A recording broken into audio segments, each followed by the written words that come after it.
Yo, Grand Rising, everybody. How you doing? This is your Coach Renz. Welcome to the show. Got to do a little bit of housekeeping real quick that I forgot to do on some of the other pages. We're going to get them done like right now. If you're finding this channel for the first time, this is a religious deconstruction channel, primarily focused on Christianity, deconstructing Christianity. But we deconstruct all the religions, all of them. Today, we are continuing our series of What's Wrong with the Bible. We've been reading through the entirety of this book. We are currently in Deuteronomy, and this is Deuteronomy 5 and 6. If you want to find or listen to some of the older versions, all you got to do is go to my YouTube page of the same name. You'll be able to find all the old ones all the ones from Genesis, Leviticus, Numbers, and what we've done thus far in Deuteronomy. And you might notice some bees flying around me. They fighting over territory. Oh, they leave me alone, I'm gonna leave them alone. But if I have to duck and dodge every now and then, you know why? I got too close to my ear. All right, let me get it. So we are on TikTok, Instagram, Facebook, YouTube, all the channels. But your comments, I can see them on YouTube and Facebook. I do not see in TikTok. I cannot see too well. On Instagram, I have to click over. So every now and then I do click over there. But I give about 5 minutes to let everybody get on board. That also gets me get the rest of the mechanicians set up, the rest of the thing set, so we can do this thing. Ooh, that was loud. He was right by my ear too. It's about 3 bumblebees out here fighting over territory. We are gonna keep on, let nature's course out here, and hopefully nature's course keep them away from me too much. But I will. That is to be sure. Grand Rising Jack, King, Grand Rising. We'll be getting started in a few. I think I figured out the sunlight thing out here. I just can't wear my hats with the brand. Maybe that'll work out here on the deck. But it's hot. Normally there's a breeze, and we ain't got much of a breeze. Oh, all right. Y'all can hear nothing. There you go. TikTok didn't hear a dang thing I've been saying. TikTokers, I didn't have the microphone on. You know, right here. Can you hear me out there in TikTok land? Oh no, it's blank.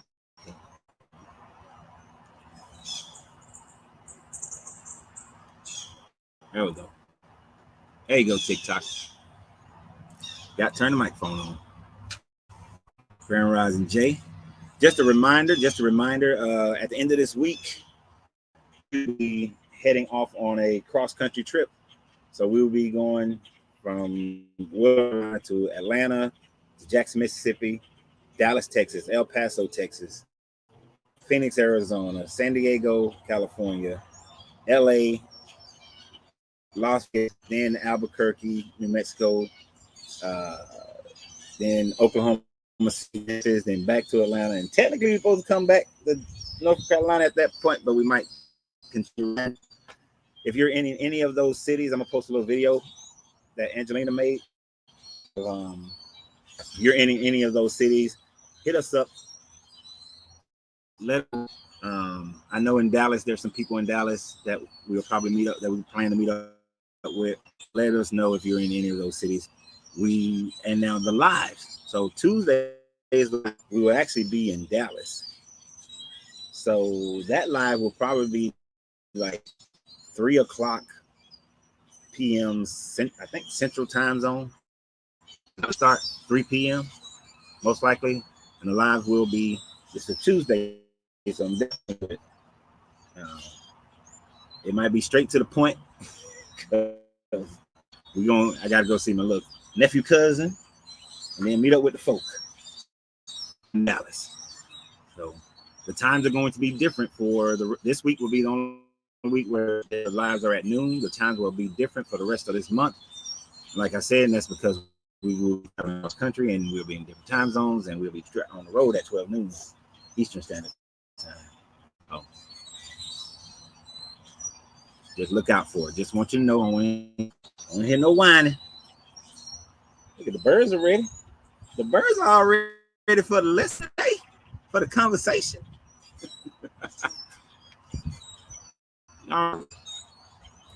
Making all that noise in the background. They need to come eat. Got some dinner here for you.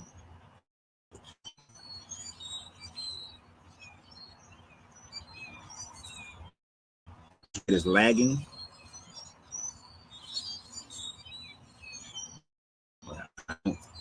I can't control that. Yeah, that video that did break up, that wasn't the last video, but I remade that video. So if you check for your videos, amongst the 7, 8, 9 videos I made yesterday, I remade that one video that was messed up. Correct? For everybody on all the platforms, because all the platforms got that messed up video except for Instagram. Because before I loaded the Instagram is when I came to the realization. The video called Creator or Creation, I remade the part that I was talking, and I posted that yesterday. So go find that and you'll see it.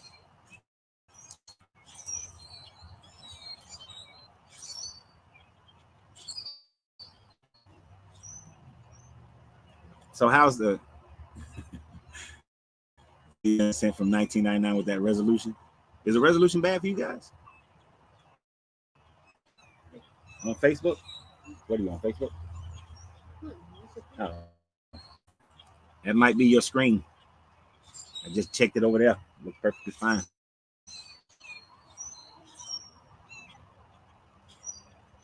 Are you saying today or breaking up? Maybe that's what she meant by resolution. But here's the problem with that. If it is breaking up, see if it's breaking up. Turn your volume. Huh? That might be your screen. Just check it over there. Oh, I see what you're saying. I'm moving and I'm jerking around in the movement.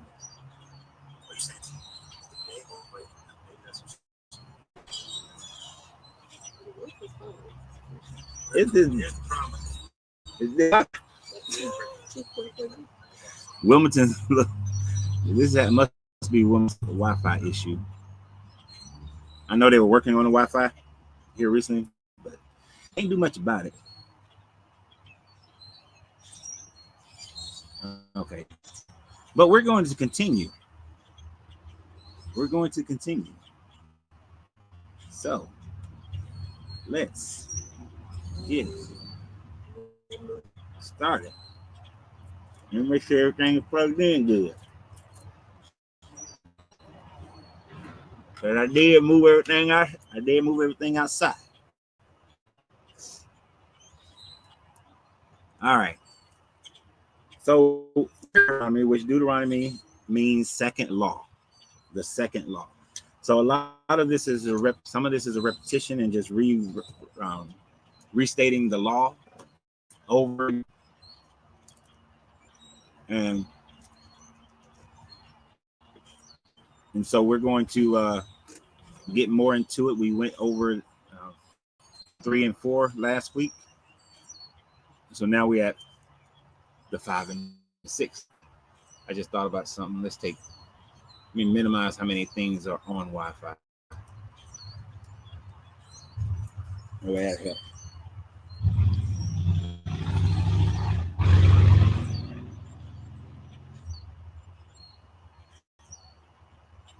Says Jerky and the birds are not my friend.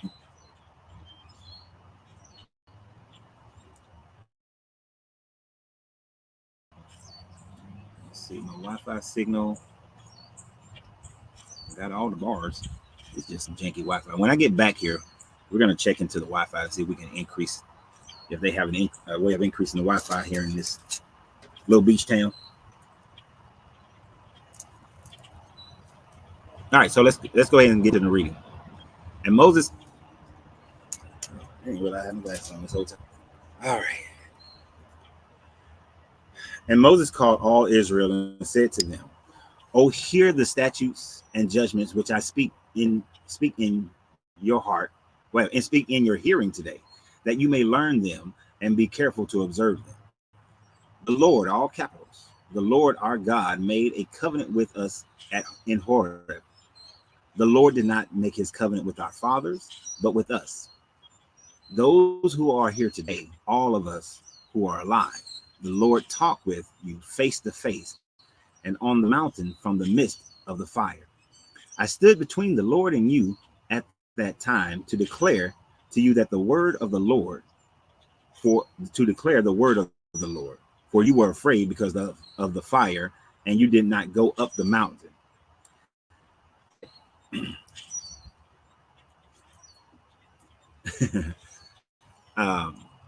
So here's one thing that's interesting about this part that I just read. And that's the fact that it is suggesting, it says that the Lord talked with you face to face on the mountain from the midst of the fire, right? So he's saying that the Lord spoke to the children of Israel face to face through the fire on the mountain. But then he immediately says, "I stood between the Lord and you at that time to declare you the word of the Lord, for you were afraid because of the fire." So right off the bat, he lying. If you remember back in Exodus, if you remember back in Horeb, this deity did not speak to the children. The children of Israel were like, "Oh, we're afraid. We don't want to see the face of God. Oh, you go up there and we might die." Da, da, da. So why he's saying that y'all spoke to him face to face, and they really didn't speak to him face to face? You would think the Bible writers would be able to be accurate with this sort of thing and know that the people didn't speak face to face with him. So why would you say that they spoke face to face with him? Grand Rising Darnell in Germany. What part of Germany, man?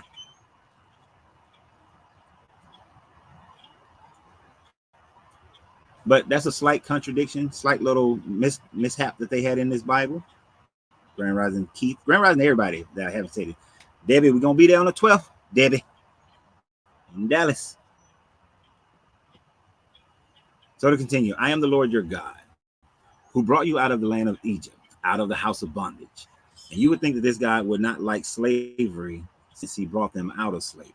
But yet, when we get into 6, he's going to re-endorse slavery.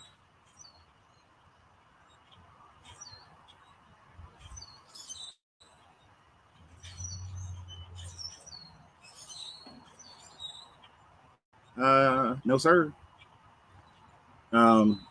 Larry, he never spoke to them face to face. They saw the smoke and the fire on the mountain, and they were afraid to go up the mountain, and so that's why they didn't. So this guy never actually spoke to the large grouping of the people. Moses went and as an intercessor in between and talked to him by himself, according to this book. But he never spoke to the children of Israel face to face. There was never a word spoken by this deity to them face to face. So that part to say that they saw him and spoke to him face to face, that's not right. That's not how that story goes.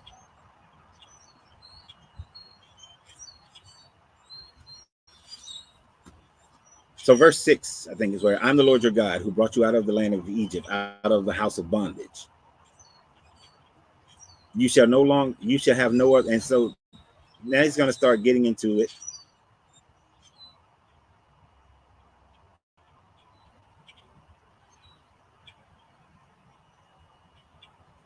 Wait a minute. Okay, I see what you said, sorrow. But in this verse up here, the Lord talked to you face to face on the mountain from the midst of the fire. That's what it says in verse 4. So he's telling the children of Israel, he spoke to you face to face, right? And then he goes, I stood between the Lord and you at that time and declared your word and declared the word of God. So Moses is saying that no, he spoke to y'all face to face, but they never did speak to him face to face. And then these are the ones who are younger than 20 years old, who were all younger than 20. So it would only be a few of them. You know, it wouldn't be all of these people anyway. But he's talking about their fathers. But he said, I spoke to you face to face. But he didn't speak to them face to face. So that's not right. That's incorrect. Moses got that old man thing. He ain't remembering stuff the right way. Even though Moses didn't write this book, we established that. So let me continue. So now they're going to, it wouldn't matter if, see, don't try that. So sorry for y'all who don't see it. This is one of the most, and not to sound mean, my guy, this is one of the most bullshit things that people try to do.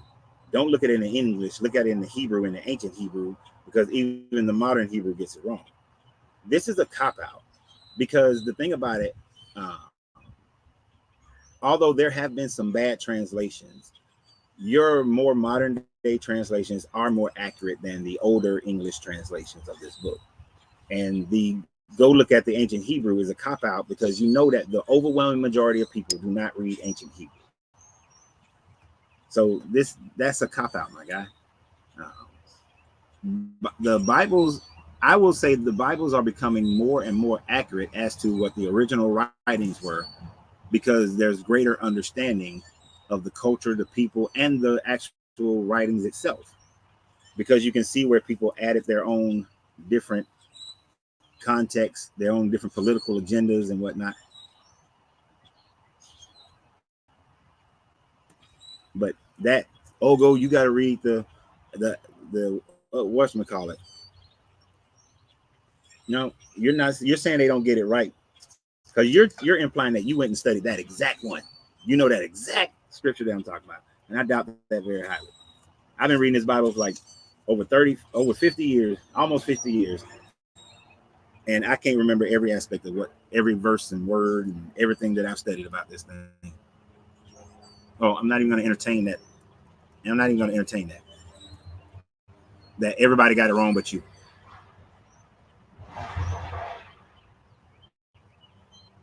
So to continue, we're going to get into this aspect of this book where it's talking about the 10 Commandments, and he's going to reiterate the 10 Commandments, right? But the problem is, which 10 Commandments is he talking about? The ones from Exodus 25 or the ones from Exodus 34? No, is it Exodus 20 and Exodus 34 or 35? Somewhere, something like that.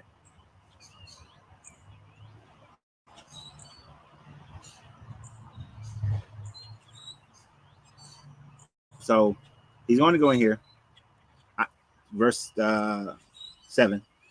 You shall have no other gods before me.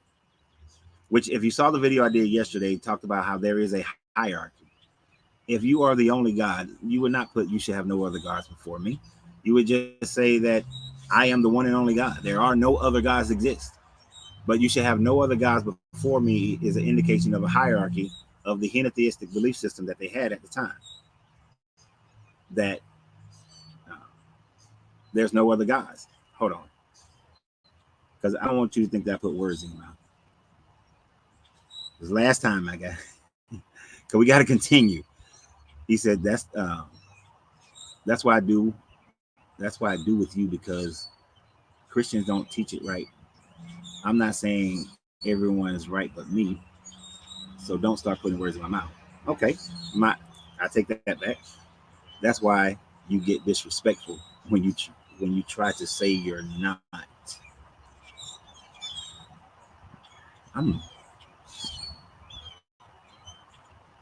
guessing you said no. That's why I deal with you, because Christianity doesn't teach it right. I'm not saying, okay, so my understanding of the Old Testament doesn't come from Christians. That's the first thing you should understand. My understanding of the Old Testament actually comes from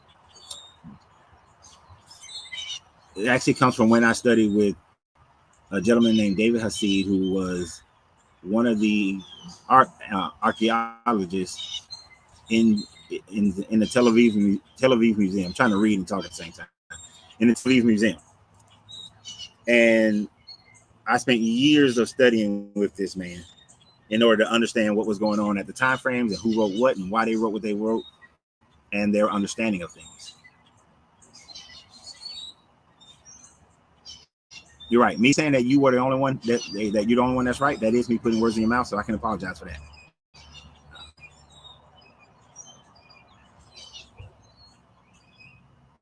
But I don't know what you're talking about. That's why when you get disrespectful, you try to say you're not.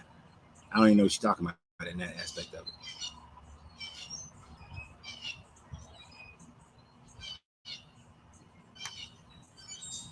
But back to the lesson, because back to the story here.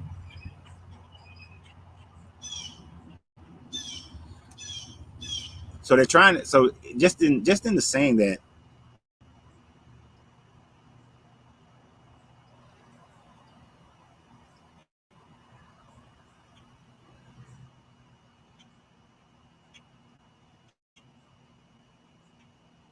Oh, if I'm ever disrespectful to somebody, just let me know. I don't mind apologizing because it's never my intent to be disrespectful to anybody. So if you feel like I disrespect you, that was not my intent.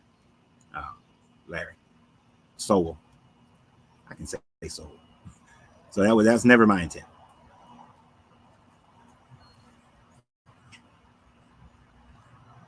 So to continue, because it's hot out here, and I don't get through this.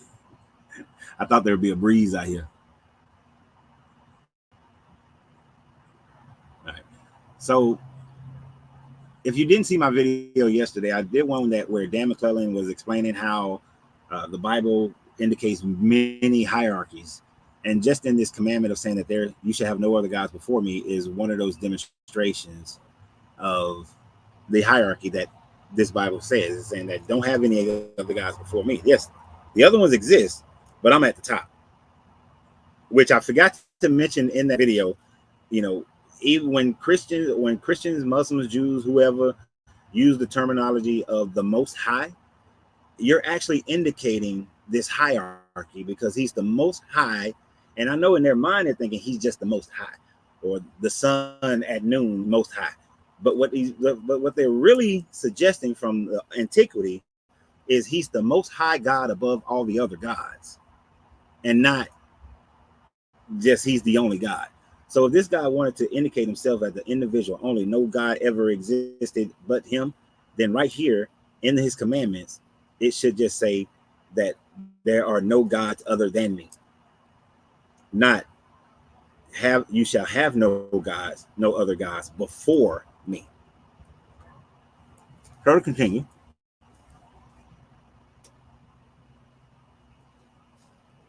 You shall not make for yourself a carved image, any likeness of anything that is in heaven above, or in the earth beneath, or that is in the water under the earth. You shall not bow down to them nor serve them. For I, the Lord your God, am a jealous God, visiting the iniquities of the fathers upon the children to the third and fourth generations of those who hate me, but showing mercy to thousands, to those who love me and keep my commandments. He went all in on that one. And look at what these religions do. Now, I will give the Jewish people some credit. You will not go into a Jewish synagogue or a Jewish home and find that they have iconography of any of the church fathers, of Moses, of Abraham. They won't have doves and all these sorts of things in their homes. But you go into a Christian house, and in that Christian house, you got the Last Supper, you got Jesus, you got, well, they're representations of Jesus. You got the praying hands, you got the dove with the little lights on it representing the Holy Spirit. You got all these things, all this iconography of things. And they'll claim that they don't worship these things, right? They'll claim it. So it was this one time. And I was going to do this in a video with a lady. She football kicked the Bible. I was going to talk about this on that video when I do that video.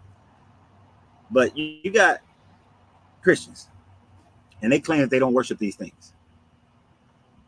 But all you got to do is say, okay, let me take down this portrait of this Last Supper and burn it. Let's see. Let me burn it. Let me take any of these idols that you have and burn them. Their emotional response will demonstrate to you that they idolize these things.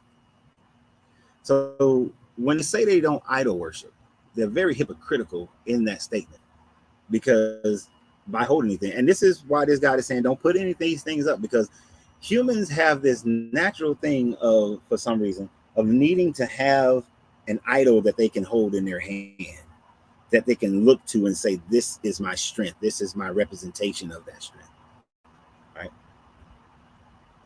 Which always will keep them on the outside trying to look in, which is going to keep them held down in the position that they find themselves in at all times. But he's saying that you're not supposed to have any of these things. But we know the system of this religion has become hypocritical of that.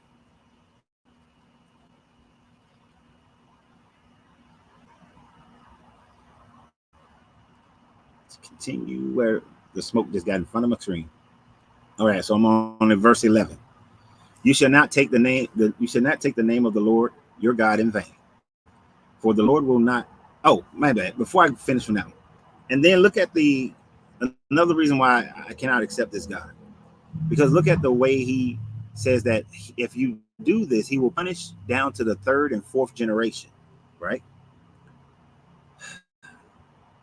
So that means that for the sins of, if my dad committed this sin of idolatry, then down to my son and possibly my son's son, there is punishment based on what my father did.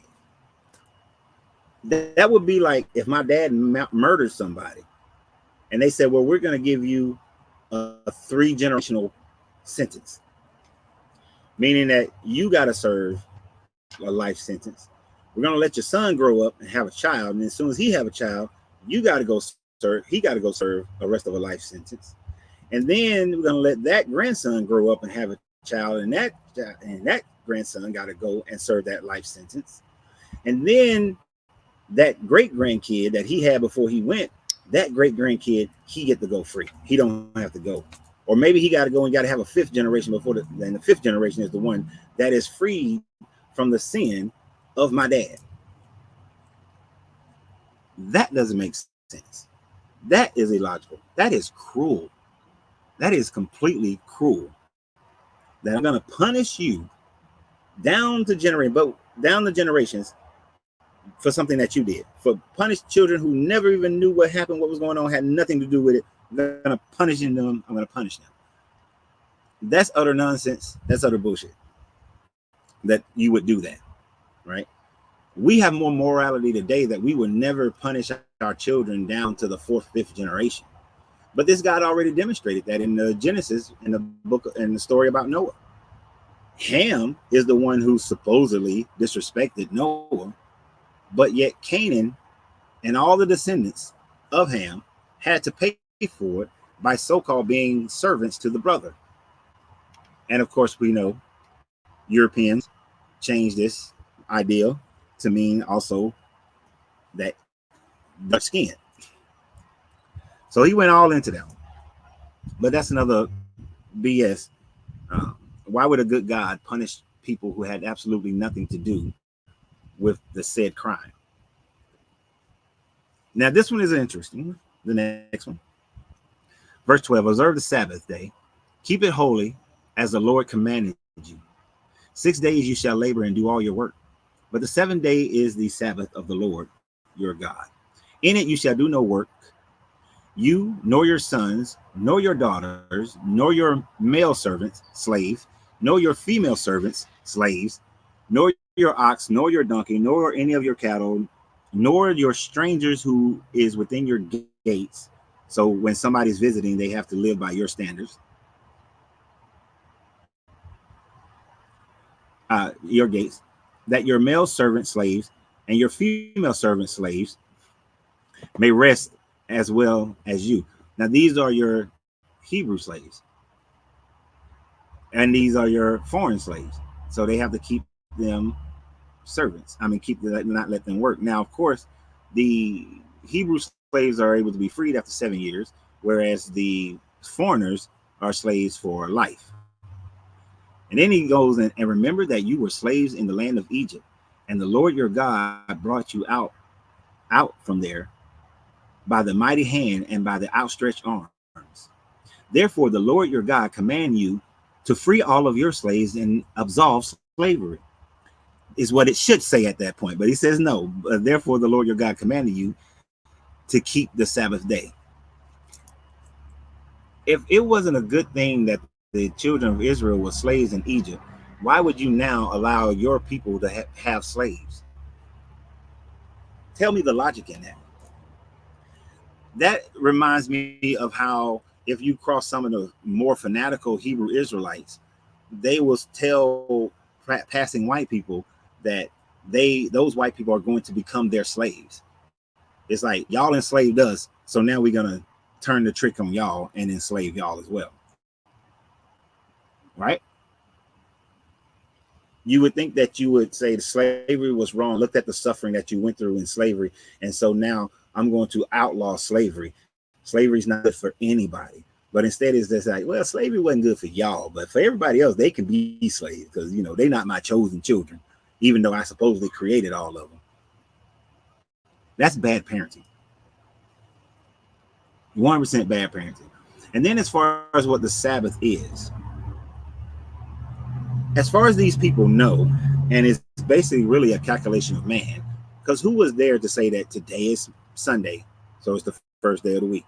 Today is Monday, second day of the week. The days of the week have been arbitrarily designated by man. But to go in the way that we have done it, the Sabbath would be Friday sundown to Saturday sun up. To Saturday sundown. It was Constantine. It was Constantine in his Edict of Milan, not Edict of Milan, at the Council of Nicaea. It was there that Constantine told the bishops that y'all are going to have your worship of the Sabbath on Sunday, because that is when the whole of the Roman Empire pretty much worships Apollo, Sol Invictus, Mithra, and pretty much all other sun deities. Horus was worshipped on a Sunday. So, and Egypt being an important state, that's when Sunday worship, it became a Sunday. That's why the whole Jesus rose on Sunday don't work. It don't work at all. That's just 2 days. That's not 3 days. So honestly, the Jewish people, the Hebrew people, 7-day Adventists, and I think Jehovah's Witness, I think they all do Saturday Sabbath, but even to a certain, they do from sundown. At least they got that right. The rest of them ain't got this right. Christianity has this all jacked up as far as the Sunday, what we call a Sunday.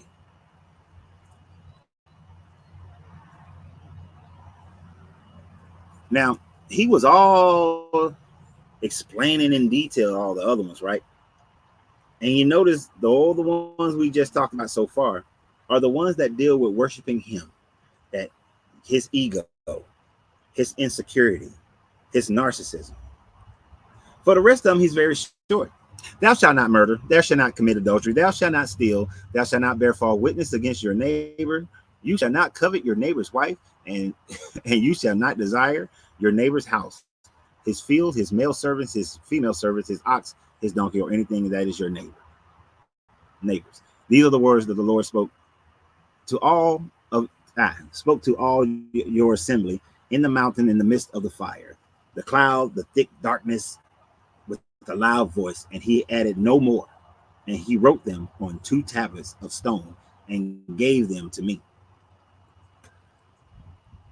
Okay, the other stuff are the ones he shouldn't have just ran through.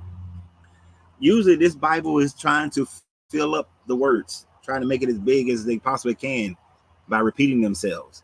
You would think thou shalt not murder, because one life of a person is precious and dear and have just as many rights to live as you have the right to live.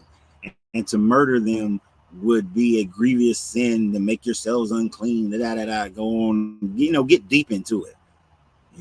Thou shalt not commit adultery, because when a man and a woman has come together and they become husband and wife, to seek outside of a woman that is married to another man, then that is wrong, because in their time frame there is no such thing as fornication.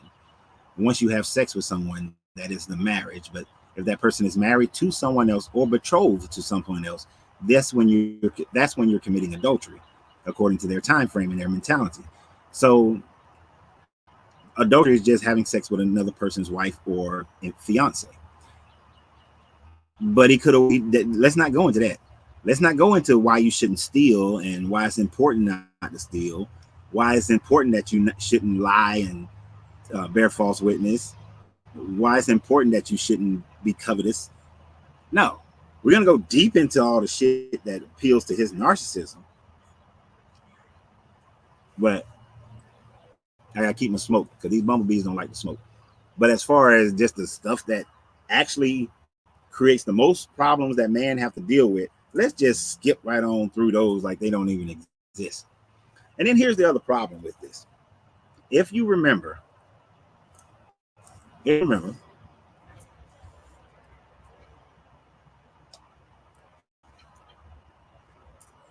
they had in Exodus, and I believe it's Exodus 20, is the first time that Moses came down from the mountain with these 10 commandments, right? And with these 10 commandments, he came down. He saw that they was worshiping a golden calf. He threw these commandments down and broke them, cussed the people out, then had 3,000 of them killed, right? Now, after that, he goes back up into the mountains for 40 days. When he comes back, because he got to go get the 10 commandments again. But upon his return, the 10 commandments he came back with are not the same as these 10 commandments. And he said that these are the true 10 commandments of this God. But it has stuff in it like don't boil a baby calf in its mother's milk. What happened to those 10 commandments? He just said back in 30, I think that was in 34 or 35 of Exodus, he said those were the real commandments. But then he double takes right here and says, nah, that's not it. It is. We know that this is not written by Moses, but it is written over a 400. Let me see. Started around that time frame, around there. So this is written over about a 200 to 300 year time frame. Well, whenever they got to Deuteronomy, most likely after the Babylonian captivity, they must have realized, you know what, that not boiling the baby calf in his mother's milk, we don't even really do that one anymore. So we just gonna ignore those commandments. And we're gonna say that a rich 10 that he broke, yeah, them the real ones, them the real commandments. That's effectively what this is. That's what has happened here. Because these 10 were thrown down and a new 10 were brought down, and now he's bringing back these ones. So which 10 is it? Which ones? Because you said the other ones were.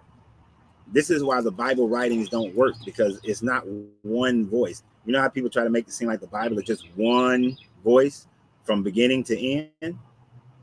This is one of those demonstrations where we can see that it's not one voice from beginning to end. It's multiple voices. And it's multiple voices over centuries of time. So let's continue. So it was when you heard the voice in the midst of the darkness, which they didn't hear, while the mountain was burning with fire, you came near to me, all the heads of your tribes and your elders, and you said, surely the Lord our God has shown us his glory and his greatness, and we have heard his voice from the midst of the fire. We have seen this day that God speaks with man, yet he still lives. So you know that God can speak with man, he still lives. Now, therefore, why should we die? For this great fire will consume us. If we hear the voice of the Lord our God anymore, then we will die. For who is there of all flesh who have heard the voice of the Lord? I mean, there was a B that was close, and I lost my place. For who is there of all flesh who has heard the voice of the living God speaking from the midst of the fire, as we have, and lived? You go near and hear all the Lord our God may say, and tell us that the Lord our God say to you, and we will hear and do it. So basically, it's kind of weird how they're writing this part. Hey, we heard God, we didn't die. But if we listen too much to God in the real, we gonna die. So instead of us dying, Moses, you go up there and listen to him, right? But this is what Moses is telling what their parents said and during this time frame and what they said during Horeb at Horeb.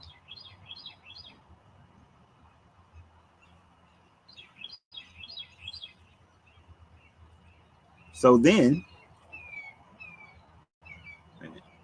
the Lord heard the voice of your words when you spoke to me, and the Lord said to me, I have heard the voice of the words of the people of this people, which they have spoken to you.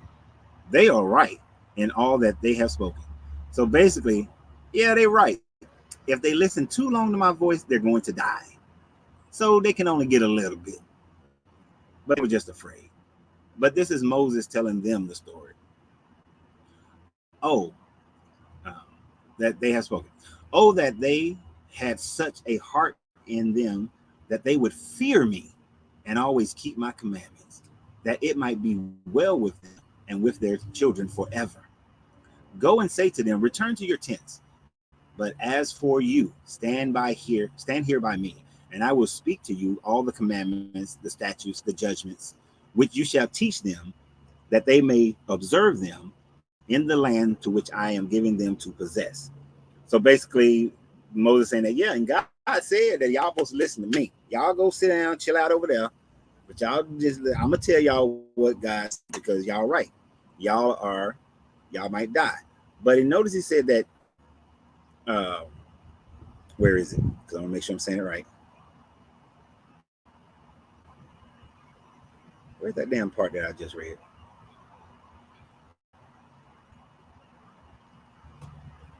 Right, there it is. But notice how he said, oh, that they had such a heart in them that they would fear me and always keep my commandments. So anytime somebody says that it is out of love that you are to keep the commandments of God, of this God, it's bullshit. Because he says right there in verse 9 that they had a heart in which they would fear me and always keep my commandments. It is an ultimatum to maintain these commandments. Keep these commandments, or I give you all this stuff that you'll be able to possess. Do it out of fear. Do it out of my ultimatum. If not, I'm gonna kill you. Let me finish this chapter off. Therefore, you shall be careful to do as the Lord your God has commanded you. You shall not turn aside to the right or to the left. You shall walk in all the ways which the Lord your God has commanded you, that you may live, that that it may be well with you, and that you may prolong your days in the land you shall possess. So, as I said, it is you are to take this ultimatum from this God and live the way that He has told you to live, out of the fear in your heart for Him, so that you can get the good stuff. Otherwise, I'm gonna kill your ass. Basically, this guy gonna kill you, enslave you, bring harm to you, down to the third and fourth generation. That's the mindset of this God. Now I know I missed a lot of y'all comments. Let me go over here and check a little bit. See what I missed. Let me check the Instagram. I don't see nobody saying nothing on the Tickety Talks. Ain't nobody saying nothing on Instagram. Instagram again, your comments I don't see unless I click over. But this is a Bible. This is a book filled with fear.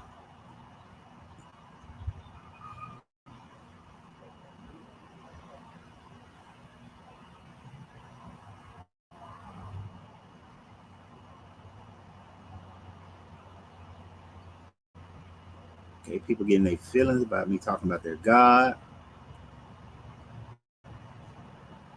All right, all right. Okay.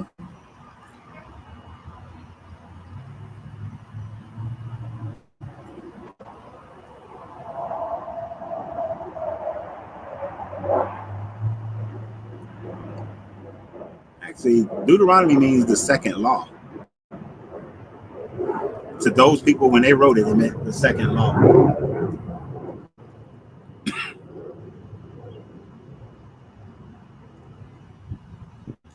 Excuse me. I breathe in my own smoke. But yeah, this is all just hallucinations. This is all what somebody is just creating for themselves. This is not, this is for these people and how they're going to conduct themselves in this time frame. And you got to remember, this has been written during the time of the Babylonian captivity and after the Babylonian captivity. So they're trying to establish themselves as their vassal state in northern Israel. So they want to give the people, here's an antiquity reason as to why you went into captivity, and here's how we need to act and be so that we don't lose our nationhood again, because this God is going to protect us, and he's going to beat up on the Persian God if he try to do anything to us. You know, Ahura Mazda, we're going to beat up on him, or Agramenia, we're going to beat up on them if they try to do anything, and anybody else in any other country. You know, you saw what with Daniel, and how Gabriel couldn't beat up the Prince of Persia until Michael came to beat him up. And so, you know, all that with Shamash.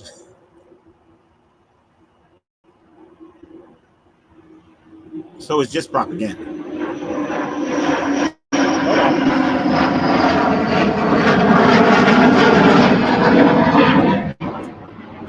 Look like an F-15.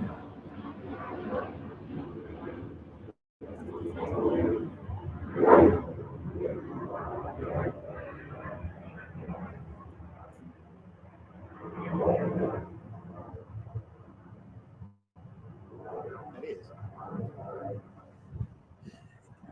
All right. I'm not a conspiracy theorist at all. At all. But lately, there's been a lot of C5s and F-15s flying around this area. And I've been visiting this area for 2 years, and I've never seen so many F-15s and C5s flying around this town. And there's a smaller Air Force base, and there's a kind of like a deployment supply depot down here. Something about to go down. Something about to go down. There's too much activity.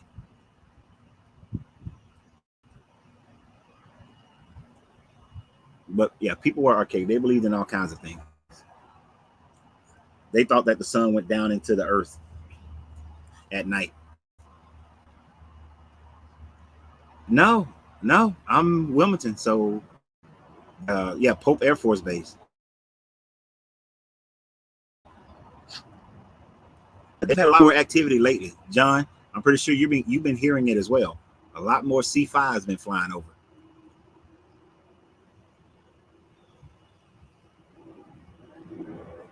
But why keep flying over this house?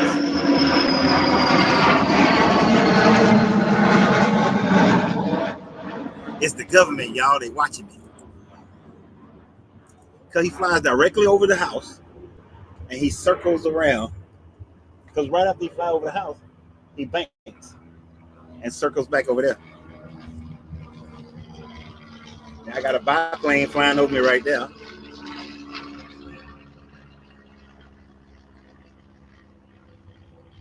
What they doing? Yeah, it was an F-15. Yeah, it was an F-15.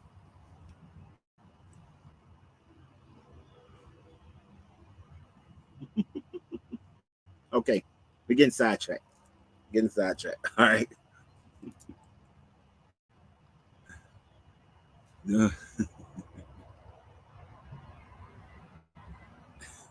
So he watching the video. He trying to. There you go. I knew he was near. I was watching him. Actually, I've been surprised that I've ran into some people in Wilmington who follow the channels, and I just knew that happened in Atlanta. Sure, here in Wilmington, I didn't think there was enough people personally.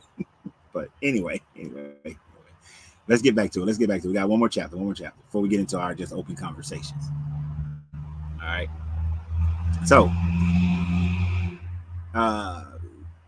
chapter 6. Now, this is the commandment, and these are the statutes and judgments which the Lord your God has commanded to teach you, that you may observe them in the land which you are crossing over, that you may fear the Lord your God, to keep all his statutes, his commandments, which I command you and your sons and your grandsons, all the days of your lives, that your days may be prolonged. Therefore, hear, O Israel, and be careful to observe it, that it may be well with you, and that you may multiply greatly, as the Lord your Father, that the Lord God of your fathers has promised you, a land flowing with milk and honey. So one of the things I want to pull out of that one is the fact that he's saying that all this stuff that he's been teaching and what he's about to tell them is the commandments and the statutes and judgments that they're supposed to keep down to their sons and their grandsons, and for all the days of your life. This is supposed to be something that is perpetual. So when Christians start saying that, no, we have grace, we under different time frame, we don't have to follow the old laws or commandments, that's a lie. That's why Jesus said, take not one tittle from the law. They're still supposed to follow this stuff. And we saw it multiple times in Numbers and Leviticus when they were saying that these things are in perpetuity. So it's just restating that here again, that this is supposed to be what they're doing. Hear, O Israel, the Lord your God, the Lord is one. Lord is one, not three in one person, not a trinity, but it's one. You shall love the Lord your God. You shall love the Lord your God with all your heart, with all your soul, and with all your strength. Now, a Christian will repeat that over and over again. You shall love the Lord your God with all your heart and all your soul and all your strength. And they will take the Lord as one, meaning the Lord is three and one, meaning one. No. If you got three levels of deity, a hierarchy, that is three gods, right? Because Jesus prayed to the Father. Jesus asked the Father to release him of this burden.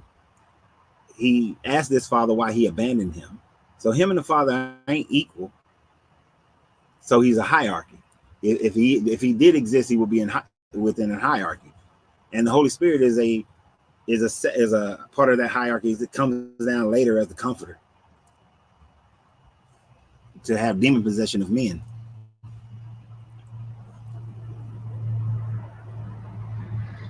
But let's continue, because they'll quote that part but won't quote the rest, won't think through it as well.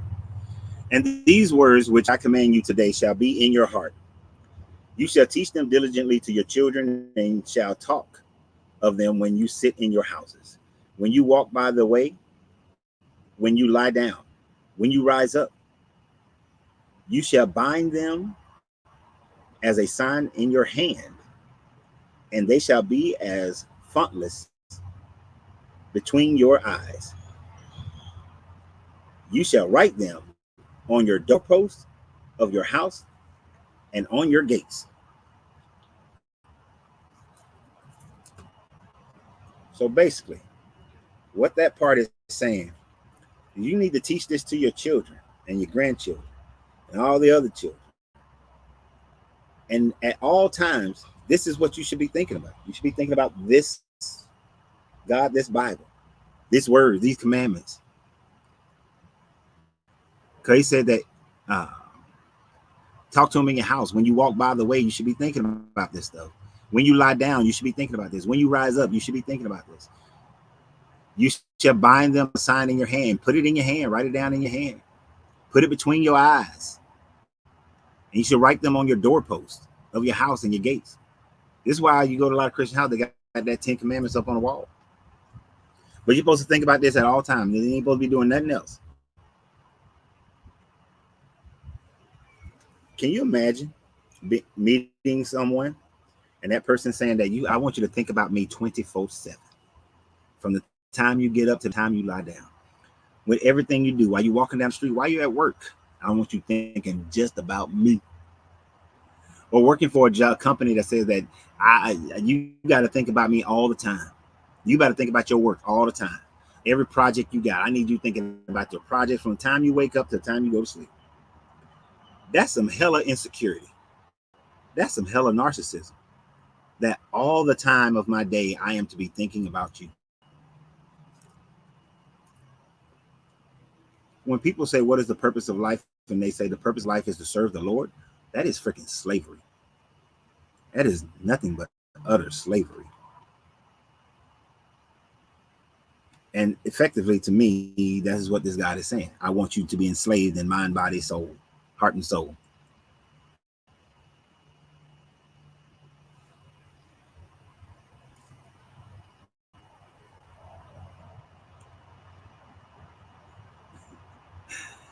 When it said, Dennis, that's why she got verses written on her door arches, over the doors, everywhere in her house. Keep saying that everything will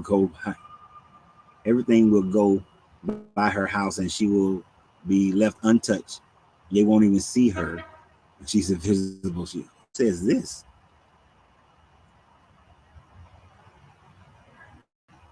Yeah. If I saw somebody had all that on their house, in their house, I'd be like, oh man. Grand Rising Heidi, you finally caught me live. It happens. Glad you caught me. What? How could you live your life if you're constantly just walking around thinking about this? You wouldn't get shit done.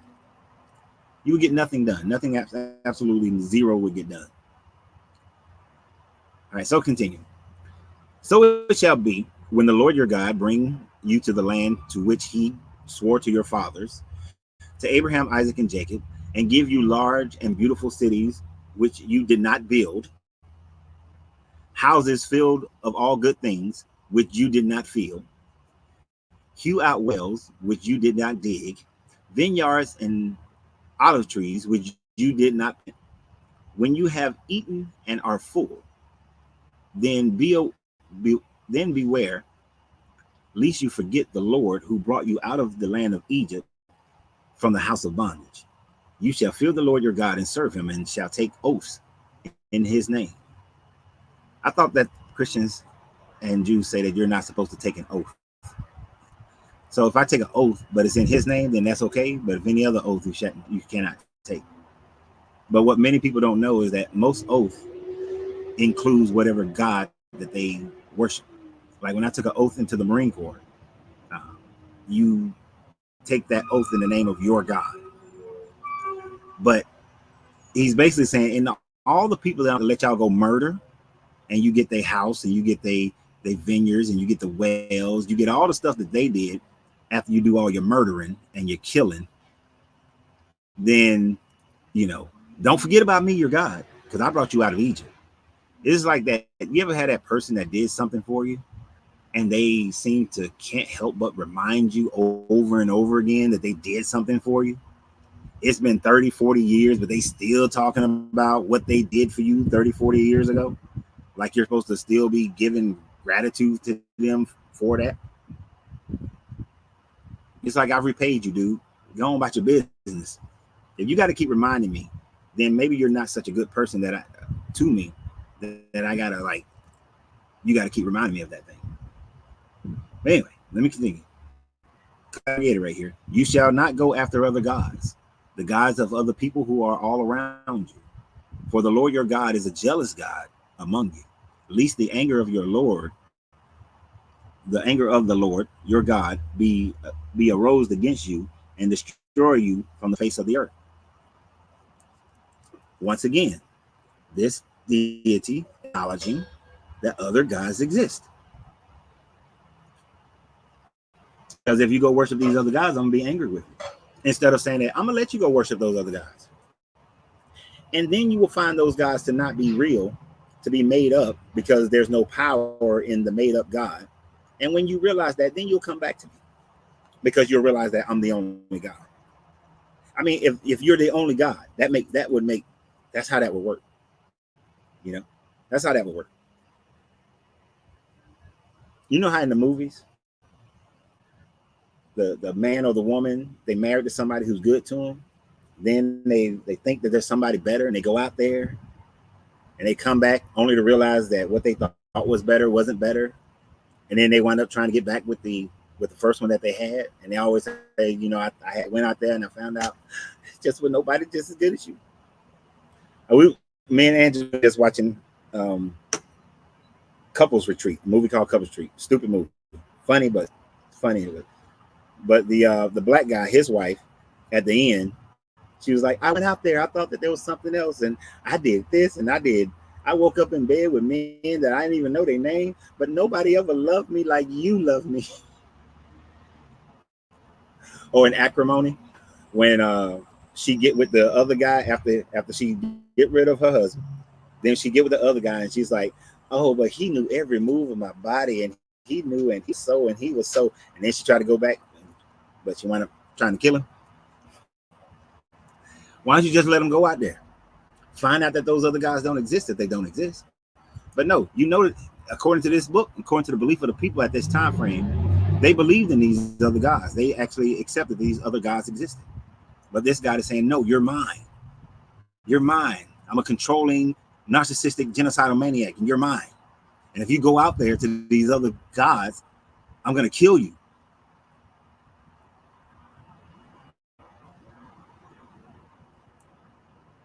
Oh, hell. Hold on. Mary Loves God.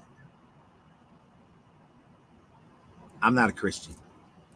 So you obviously did not read the channel, the title, the name of this channel, nor the name of this video, because I'm not a Christian. So you can keep that one to yourself. You Christians shouldn't be doing a whole bunch of stuff, but y'all do.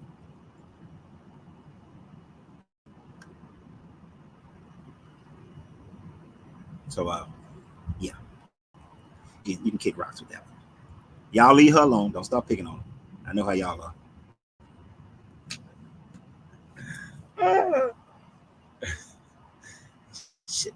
Shut up. To continue, where I lost my mouse, so I can scroll down. There he is.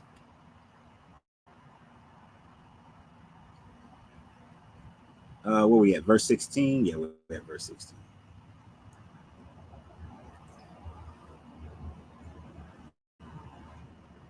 You shall not tempt the Lord your God as you tempted him in Manasseh.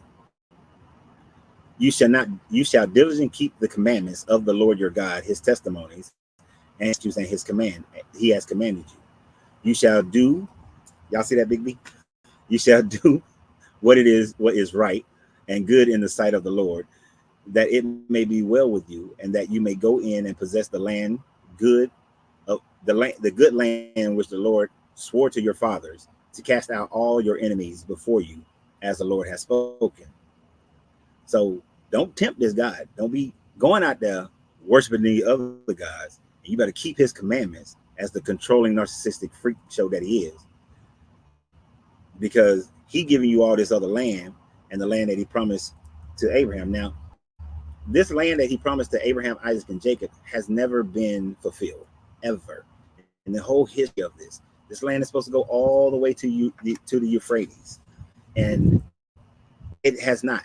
At no time has the Israelites ever controlled all that land. Even at the time frame that this is written, they're not in control of their own land at this time frame. The Persians and the Babylonians through Persians are in control of this. They had a short time with the Maccabees, but then they have the Greeks. Then they had a short time with the Maccabees, and then the Romans. And it is only into 1948 that they got some of the land now, but they will never go all the way to the Euphrates. You think the Arab countries gonna let them have that? You think they're gonna be able to take that from Iraq? That ain't gonna happen. That will never happen.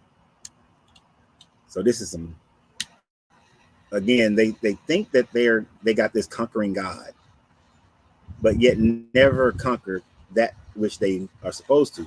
And like all religions back then, if they didn't get what they believed that they should get, then they would say that, well, we have been disobedient to our God and we've been punished, and that's why we didn't get our land. Right? It is always some disobedience to this God as to why they didn't get something. Not the other forces are just stronger than yours. So let's continue.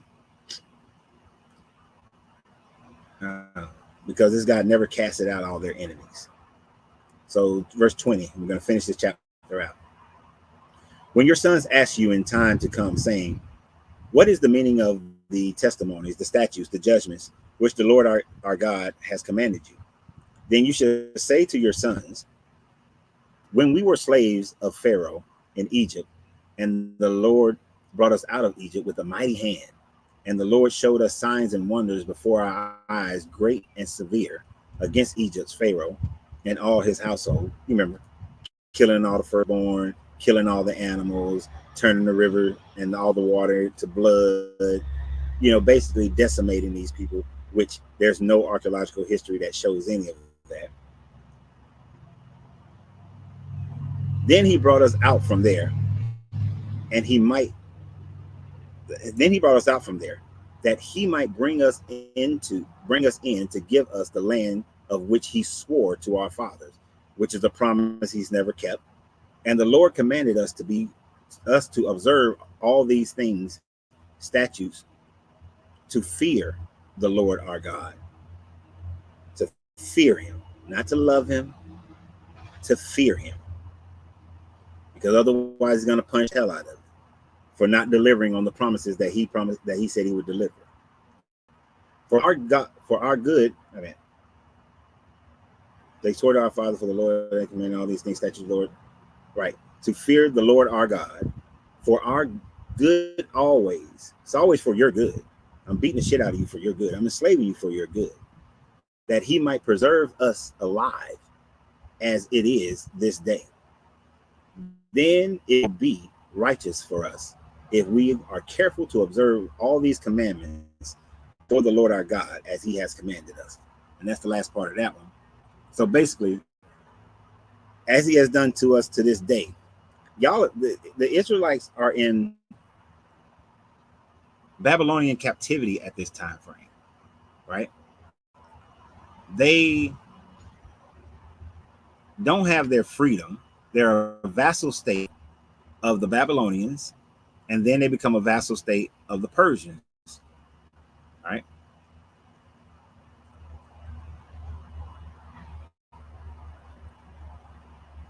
And they have it with the Persians.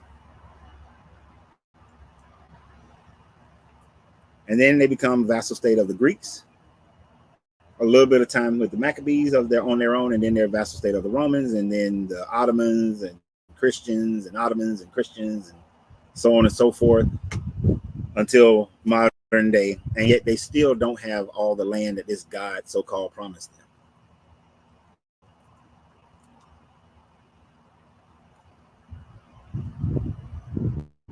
So if anything, he's a lying God, because he never gave them the land that he promised them.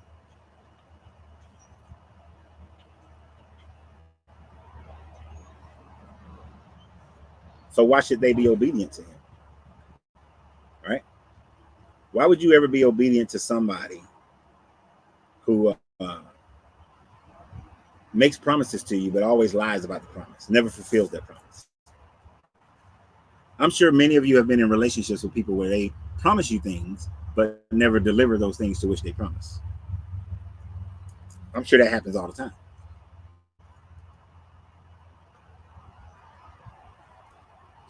So that's the story here today. What we talked about the fact that they don't know which 10 commandments are the right 10 commandments, and then they put the 10 commandments up that they know that makes more sense in 520, 530 BCE, instead of boiling the calf in this mother's milk. Now we're going to forget about those commandments that you said were the real ones. We told you that you got to stay in fear of this God. Otherwise, this God is going to kill you if you don't stay in fear of him. And that he's going to punish you down to the third, fourth, fifth generations if you don't obey this God, if you mess up. This just indicates more and more that this is a narcissistic God. And we should not be following this God. So now we're going to open up to just any conversation. Mary, this is an old, tried and true, lacking of any kind of power statement that y'all love to make about not leaning to your own understanding. Whose understanding are you supposed to lean to? Your entire book is based on somebody else's claiming to be divinely inspired of the word of God and their interpretation of it. You're not even leaning to whatever God you call your God's understanding. You're leaning to the understanding of what interpreters have decided is the understanding. And that understanding has changed generation after generation after generation. Because an interpretation of this book was that you can make slave people. An interpretation of this book was that women didn't have any rights. Women could be given magic potions to see if they were cheating on their husbands. Those have been the interpretations of this book. That if children are disobedient, stone them to death. That if a person is found to be sexually immoral, that you're to deliver their body to Satan, which means to kill them, so that their soul can rise to heaven. And those interpretations have changed and will continue to change. So who understanding are you leaning on, other than the one that you grew up with? Because that is truly the understanding. If you stop for a minute and think, you would come to the realization of just how much of a bullshit book this is.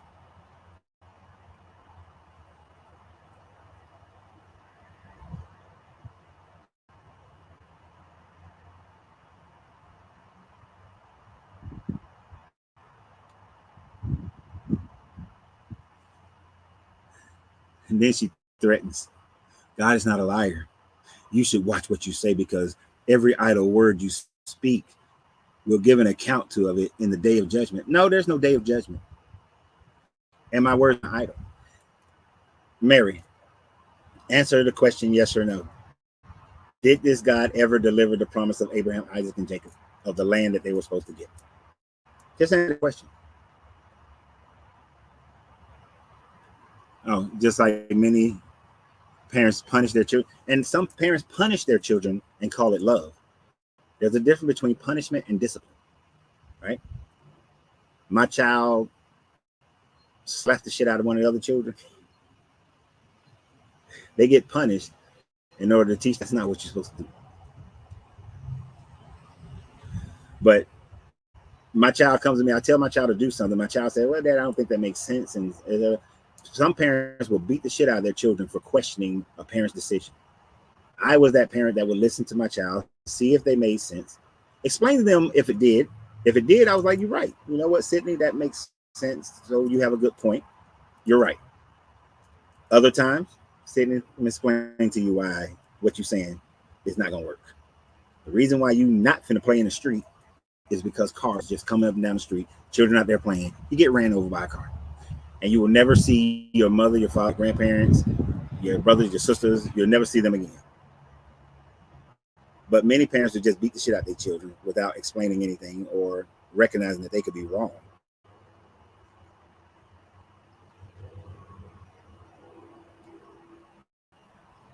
That one is it's either Exodus 34. It's somewhere like between Exodus 30 and 35. I believe it's in Exodus 35.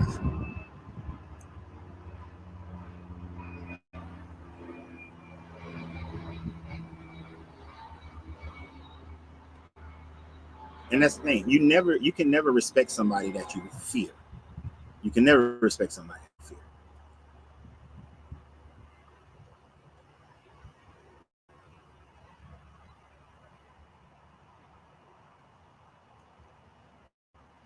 Let me catch up.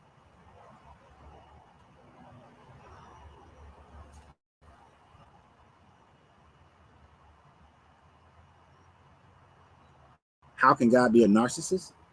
Because this God is so in love with himself that he's willing to punish anybody for not loving him only, and commands people to love him. Regardless of how he treats them, you are to love him and to think only of himself. He's a narcissist. When given the 10 commandments, he expounds upon all the other commandments. But when it comes to the basic ones that are beneficial to humans, I just don't do it. Don't do it. You're not going to get punished to the 4th, 5th generation. But if you don't worship me on the Sabbath, I'm going to punish your children down to the 3rd and 4th generation. That's a narcissistic mentality.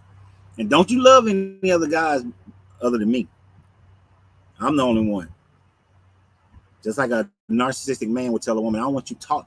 I ran across, we was at a bar, and this woman stopped just to say that she thought Angelina was pretty and she liked the hat that I was wearing.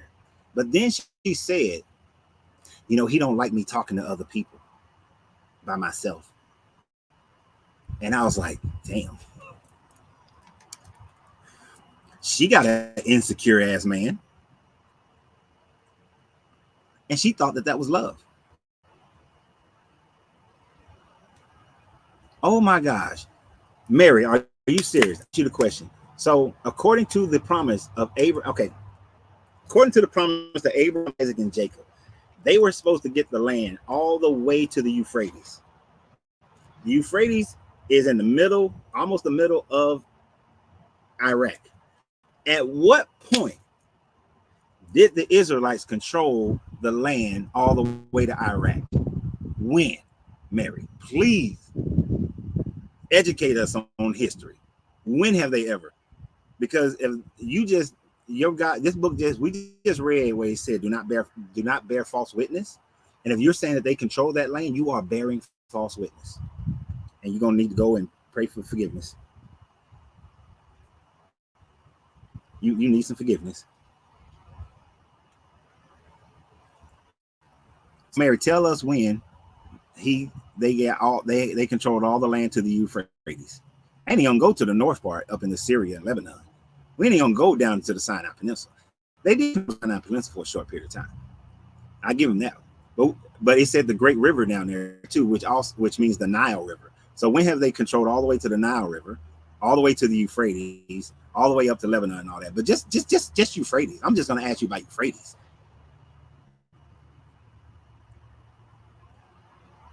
Let me skip down because y'all going too fast.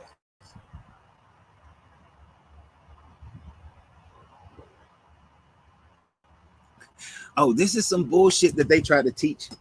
And I ain't gonna lie, y'all. I used to teach this. I used to say that no. The type of fear that they're talking about is not a fear of being afraid. It's a fear meaning respect.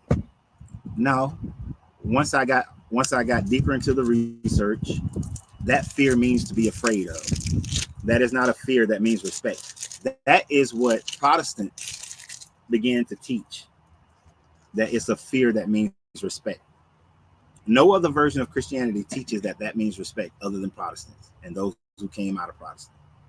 Those other Christianities that came out of Protestantism.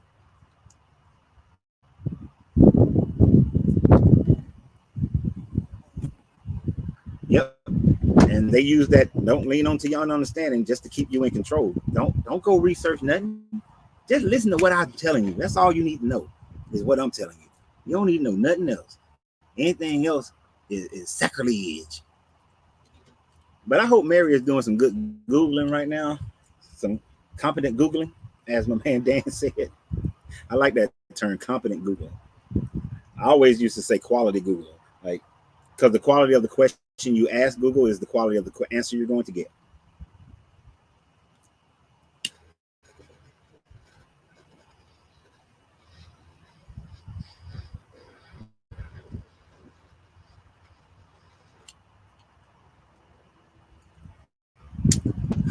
Oh my goodness.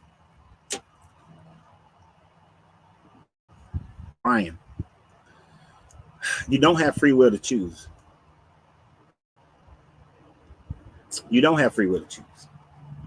If I give you an ultimatum, Brian, and say, Brian, You have to be on this live every Tuesday, Wednesday, and Thursday at 12 noon, or you're going to have to be boiled in hot water with sulfur and all this shit. You got to be boiled, flames, hot water, punished, kicked, beaten. You have free will? Do you have free will? I just gave you that ultimatum. That is not, do you have free will?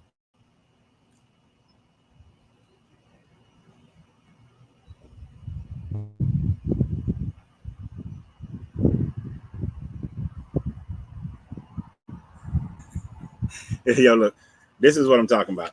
Mary can't answer the question. I asked that question 5 minutes ago. She can't answer the question. Listen to Jesus Christ, not people, because everything you say is not true. You are blaspheming the name of your Lord, blaspheming the name of the Lord. You call God a liar. Mary, I asked you a simple question. You answered yes. You said that he gave the promise of the land from Abraham. I asked you at what time point in history did the Israelites control all the land to the Euphrates? And instead of answering, well, from the time frame of this and that, this is when they controlled it, or admitting that you were wrong and that you bear false witness, you come back with this bull. This is why I don't do debates with Christians, because when they have to actually answer to a question, they want to go all the way around and try to go into some other discussion. She said that they controlled all the land, but cannot tell us when.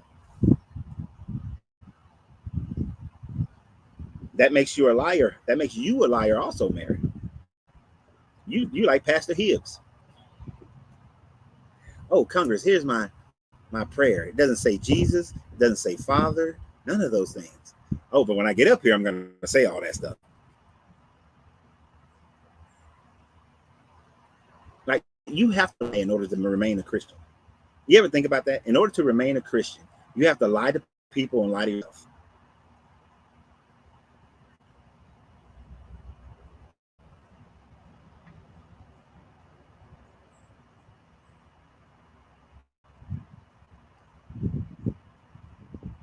Right. And people do that. They will, instead of admitting that they're wrong, they try to go all the way around and try to figure out a way to make themselves right, even if it's not rational, but they have to do it. You know, I've dealt with people like that get into a discussion about something. They find out that they're wrong, but instead of saying that they were wrong, they try to pull some bullshit out their ass to make themselves right. See, you can't answer the question. You need to repent. Mary, you just sinned. You just sinned on this.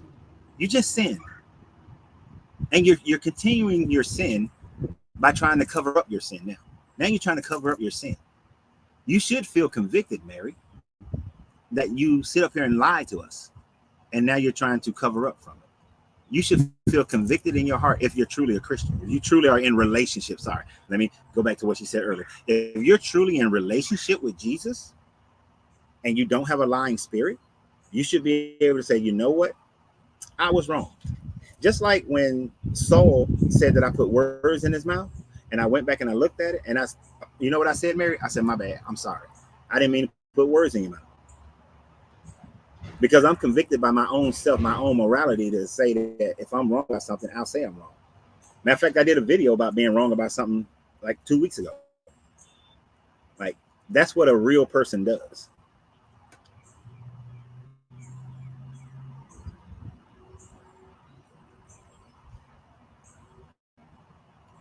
Here's that. I'm not going to read all this, and I didn't read all this. I just see that whole part about you're blessed every day with life and the ability to move and breathe. And I'm guessing based on what you're saying is that the only reason I have this blessing, you see, have a blessed day because he got to run, because you know he can't really back up his shit. The only reason that I have all these blessings and I'm able to move and do all these and have a place to live and eat and all that stuff is because of their deity. Their deity ain't got shit to do with it. This is all from what I did, from my sweat.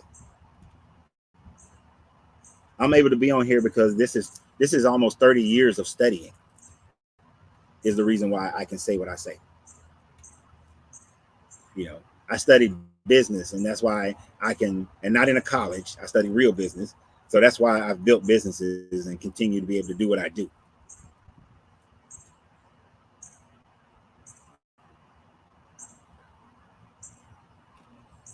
The only reason I'm throwing Mary up here because I know my people on Facebook can't see her comments.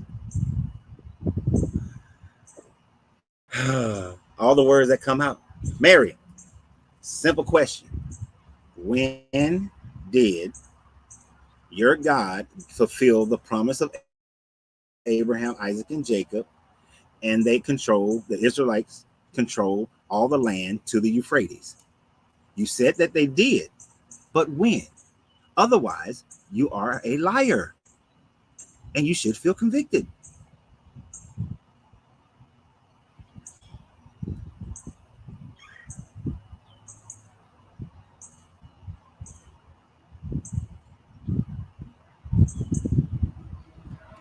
Yep. Your journey sounds similar to mine, Denise. You studied all around the world for about 10 years through the internet, and then I spent more of my childhood. I didn't like school, but I loved the encyclopedia. Right. I used to read the encyclopedias from front to back, spend all my time in the library. And then when the internet came out, because I was already walking away from this religion before the internet came out, but that just made it easier.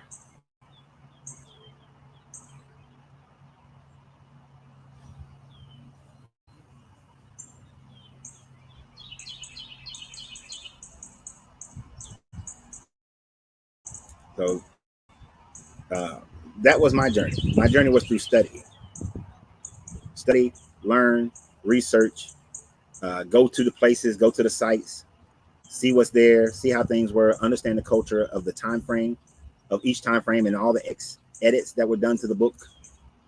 And all those things combined together to say, okay, you know what, this is some bullshit. I did a similar thing with Islam, similar thing with Buddhism, Hinduism, Zoroastrianism, few ancient religions. And I was like, you know what? No.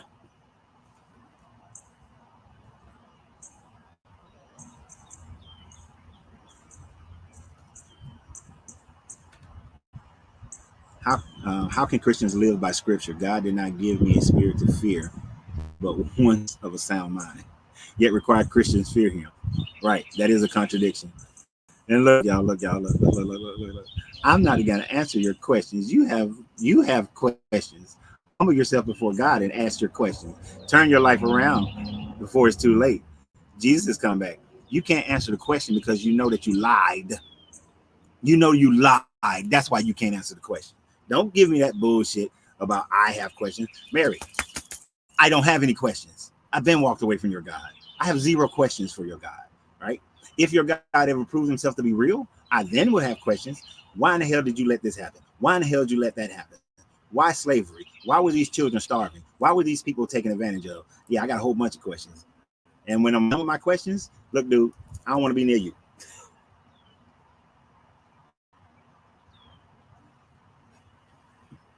I don't want to be nowhere near you. If he was real, but of course he's not. But I'm done with you, Mary. You're not going to answer the question because you know that you're a liar. You're a straight up liar. So I don't deal with liars. Hey, look at bees. I know y'all like wood, and I know y'all trying to figure out where you want to burrow your hole, so you can do. But this, I'm gonna spray this deck, so you ain't gonna be able to live here. Okay, so y'all just go somewhere else. About 5, 6 of them trying to find a space.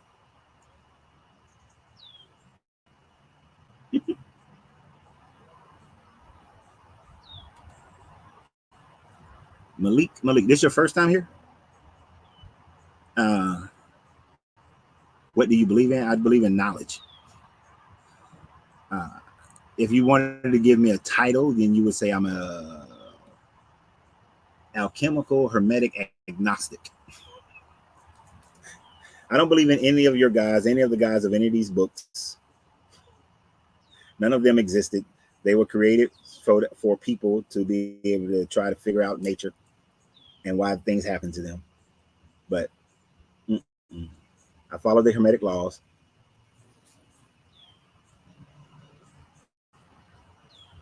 And I follow one primary law.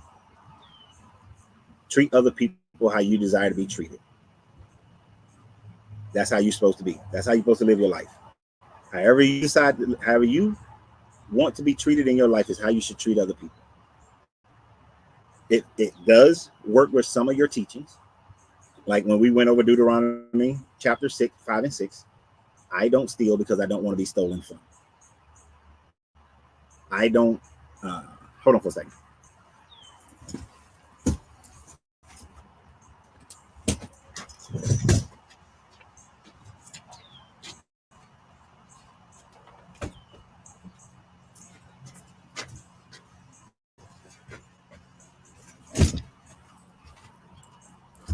So I would never murder anybody because I do not want to be murdered.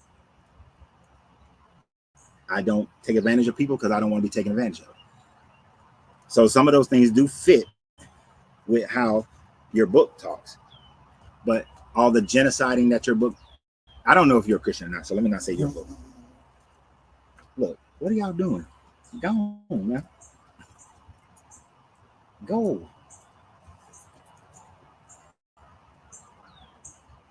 So that's basically how I live my life.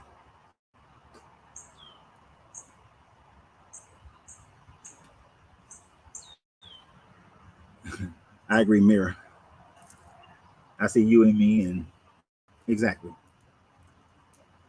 That's how I live my life. And that's how everybody should live their life. Yeah, and all the guys are made up, like Debbie is saying. See, the problem with these bees, they keep flying past my ear, and that's what's irritating. All the guys are human. They're made up by humans.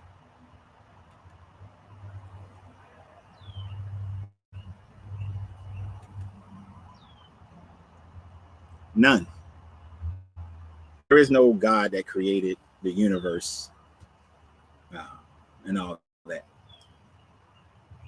I don't understand why it's so hard for people to understand the mathematicals. Man, I think that bee was trying to go live with us. I don't know why math is so hard for religious people to understand. When you look at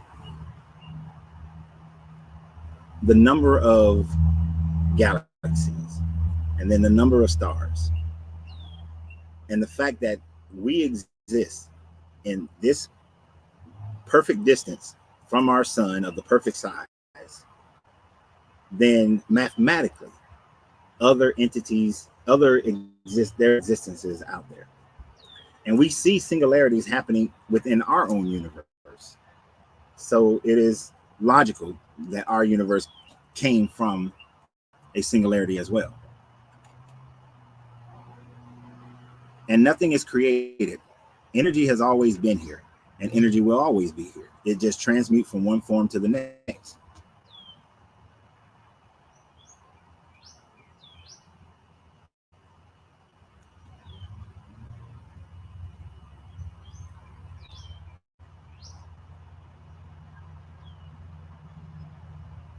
Okay, let me try to read this. In Canada, in the summer, with every child matters under the Hopi warrior of the rainbow. I bless children, and you know what I tell them. They were born with a secret deep inside of them. It was there since the day they're born. Any questions they ask you, that will always tell the truth. And it's so simple. It's in your heart. You can feel when you're bad, and you can feel when you're good. Those feelings are for you to trust. Yeah, you alone don't give them away, and trust yourself. I like that.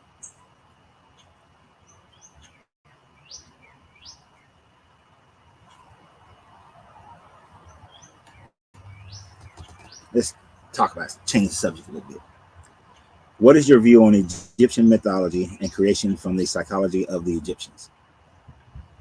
Pretty much the same as the Christian one. Pretty much the same as the Christian one. Now, I have to take a sip because this is going to be a little bit long. Most people don't understand what the oldest creation story of the Egyptians is. The oldest creation story of the Egyptians is that in the beginning was the Ogdode, right? And the Ogdode was then is separated into 4 parts. Each one of those 4 parts has something to do with creation. Those 4 parts, within each of those, there's a masculine version and a feminine version. So those 4 parts breaks up into 16 parts. Now, out of these 16 parts, they created the cosmic egg. From the cosmic egg was born the god Ra. Ra then created the universe out of the darkness, because the darkness was controlled by not a pep.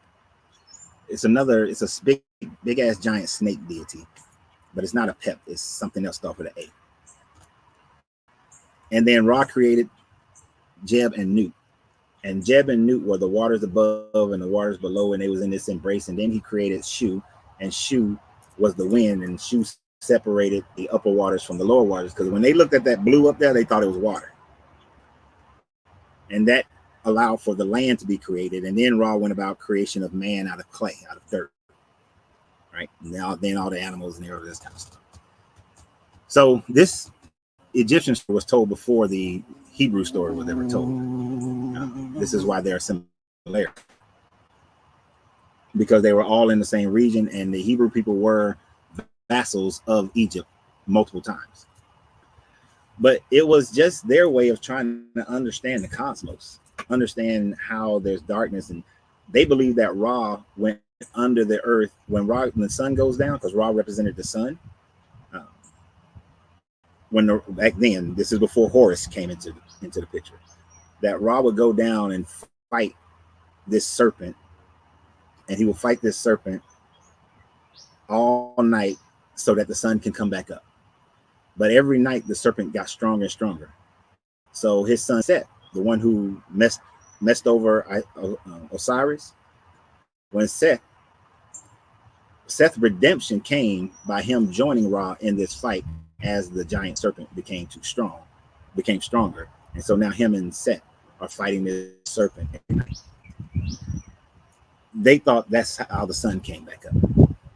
So that demonstrates that they were just trying to understand the cosmos in a very basic form.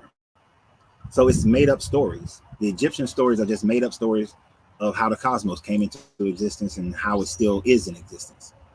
So it's just mythology. And of course, you can go deeper into different sections of it. But remember, this Kemetic story is being told from like 6,000 BCE up until like the first century. Up until about the 4th century, before it got squashed. So they're telling this story, and so for over 6 years, this story has changed a lot.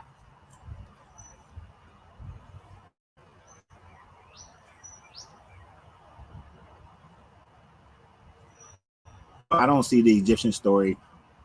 The Egyptian story is no more valid than the biblical story.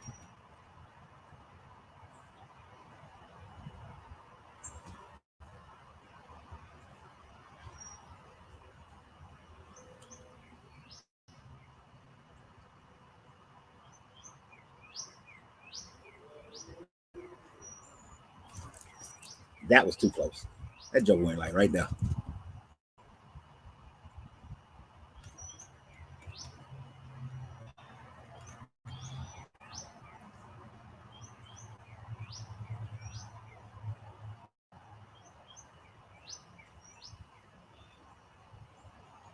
Oh, your question was to Mary. Okay, got it.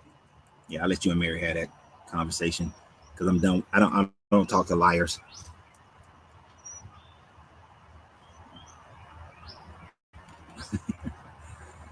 Can you be a little bit more clear on the Egyptian mythology? I'm following you, but I'm not truly understanding your point of view reference to the Egyptian mythology and creation, understanding that even the Bible is plagiarized Egyptian mythology, Greek mythology, and so on.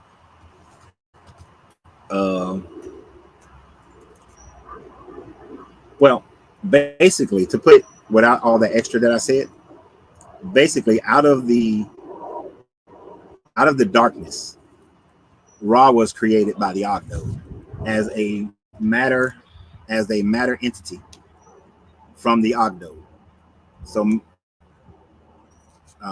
Ra is supposed to symbolize the completion of the totality of goodness, and through that he created the universe in order to combat And I don't, who is that? Since TikTok canceled my live. Who does Raw fight every night? This thing came and said Rob.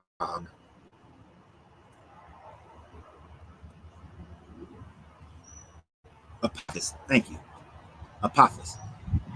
So Ra is supposedly fighting Apophis. Apophis wanted the universe to stay in darkness, but the Ogdo created Ra so that the universe would come into light. And so Ra created the universe with all its lights. And now Ra fights Apophis every night. But that creation of the universe came out of the Ogdo creating Ra and Ra creating the universe. Right? So Ra would be the equal to the Hebrew God in that sense.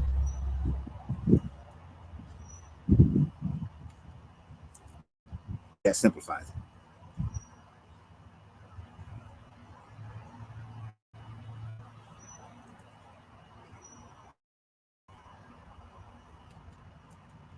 Nope. We won't all find out soon. Let me tell you when you're going to find out. You're going to find out when you die. When you die. That's when you're going to find out. Although there has been many extinction level events that happen on Earth, and we are just the latest incarnation of life on Earth, it's quite possible that a meteorite, every between the time frame of like October and the end of November, I think the beginning of October, end of November, we passed through an asteroid belt, an asteroid cloud. And it is possible one day we're going to get hit by one of them big ass asteroids. That would, and if we get hit by one of them mile-long joints, it would destroy all life on Earth, and there would be no remnants of our existence, period. If some people do succeed in surviving, they will all generate totally new stories about creation and everything else. Now, if no one survives, then that's it. Our species will cease to exist, period. But beyond that, until such a thing happens, no, there is all this bullshit of Revelations is not going to happen. Revelations was written for the people during the 1st century BCE. I mean CE.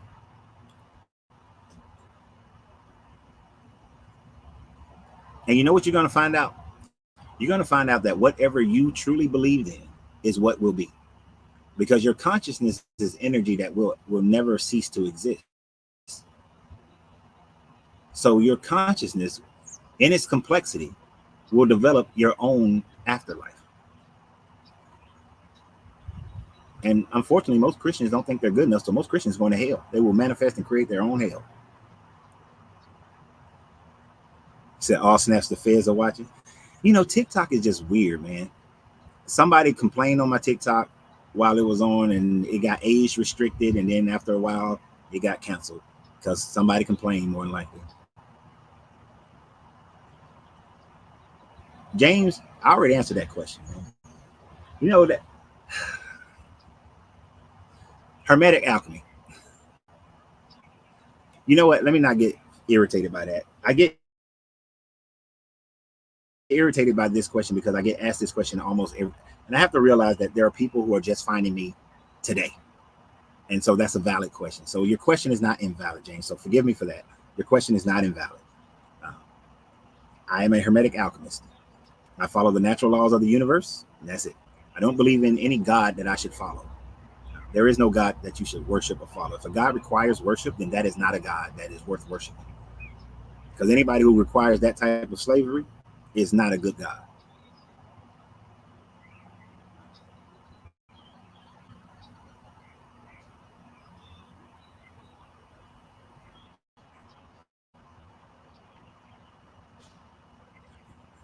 So I got you thinking about hell again. If you believe you deserve hell, then that's what you're going to create. You will create hell for yourself.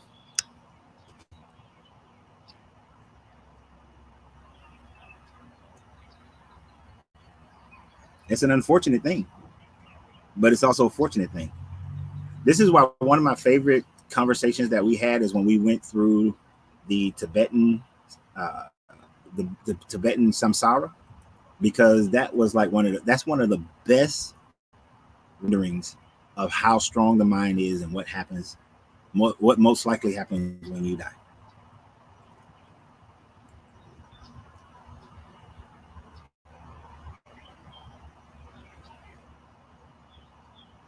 And your first part of this statement, that Christians find joy out of, Irenaeus, out of people going to hell. Irenaeus in 182 wrote that one of the greatest joys of being in heaven is to look over the edge of heaven and seeing the people suffering in hell. That sentiment has been carried throughout for Christians, that they revel in the idea of people burning in hell.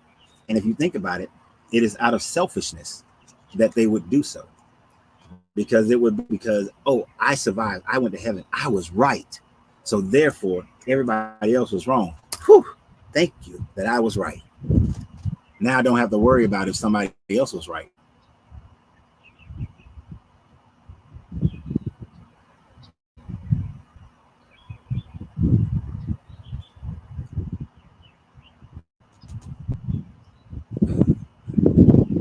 No,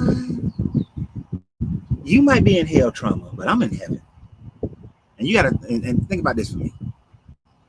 Me and my brother was talking about this last night, because he's so happy that I'm getting ready to take this cross country trip, that I've been doing some more traveling here recently, that I'm not confined to a job or business, since I have been working almost every day nonstop since about 1999, right? And this is the first time in my life that I'm doing something that allows for me to travel, to take time off, to do the things that make me happy. So I'm in heaven right now, bro. Don't have a crazy woman that I'm dealing with. I'm in heaven. My kids are all grown and they doing well. I'm in heaven.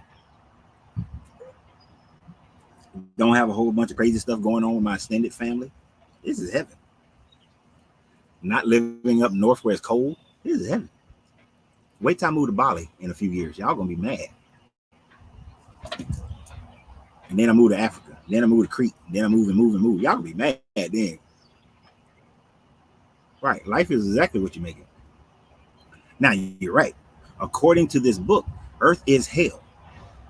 Because according to this book, and not this particular book, but especially when you look at Enoch, according to Enoch, which is quoted in this book, the angels that rebelled against God in the first heaven were cast down to earth as their prison. So that would make Earth hell. That was one of those questions that them pastors, when I was in my teens and early 20s, they was like, damn. They couldn't say nothing about it.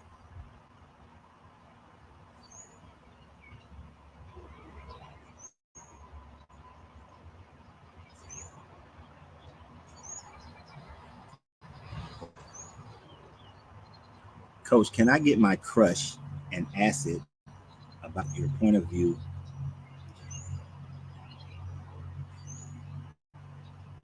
Can I get my crush and acid about your point of view of life after death? I'm sure and acid was a mistake. Was that correct? That damn talking text messing. I think you meant, can I get my question answered about your point of view of life after death? Well, I pretty much just answered it. So your conscious energy is complex as hell, right? It's very complex. You know who you are. Now, I believe in reincarnation, but not reincarnation. Reincarnation, if you reincarnated, you couldn't come back as one of these damn bumblebees that keep flying around my head, because you will know that you are a bumblebee. You will know you have had this existence. You will know who you are. So you cannot come back as a bumblebee. But that when you die, you will have the choice of creating your heaven or hell. If you give in to the negative portions of your brain, you will create a hellscape you will create a hell for yourself until you realize this was your own creation.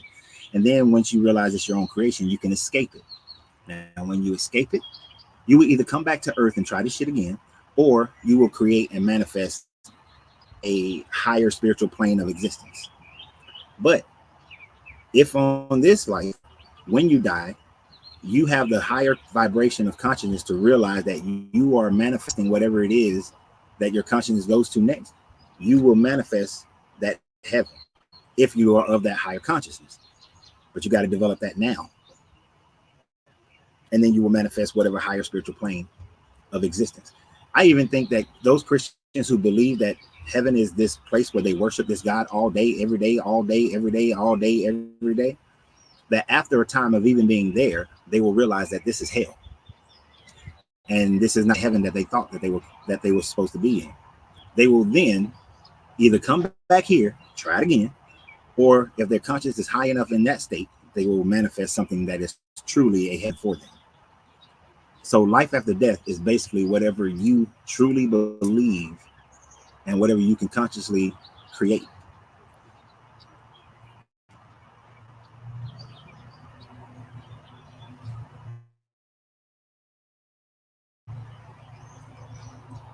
You're talking on your phone, yeah. Thoth, yeah. Thoth or Hermes Trismegistus, or some relate him to Enki. I don't think he's Enki, but Thoth, the Atlantean, the writers of the writer of the Emerald Tablet. Yes, this is where Hermeticism comes from. It's from the teachings of Thoth, the Atlantean, and they are just a philosophy of thinking. It is not something that you worship, that you have to follow all these rituals and all this. Any and all rituals that are there are, if you understand them correctly, is for you to raise your consciousness, to go from an initiate to the fellowcraft, to the master, to the adept, to the master.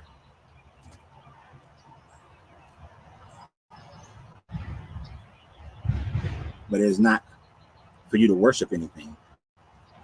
That is, I don't even like. Now, one thing I don't like about the Emerald Tablets is when it starts talking about the 9 lords. It could mean the 9 planets. Shout out to the Haven on that one. It could mean the 9 planets, but it could mean the 9 levels of existence. For those who understand what he's talking about in Jacob's ladder, or with Muhammad coming down and having to scale down a ladder. But it's all about critically thinking and opening your consciousness to rise above the plane of existence, to be able to control your emotions, to control your thoughts, words. Like the Zoroastrians teach good thoughts, good words, good deeds. That basic principle raises your consciousness, because I can't have good thought. To enslave someone is not a good thought. To take advantage of a woman is not good thoughts. To take advantage of somebody in business monetarily is not good thoughts. So good thoughts equal good words equal good deeds. And those are the same teachings that the Emerald Tablets of Kabbalion teaches as well.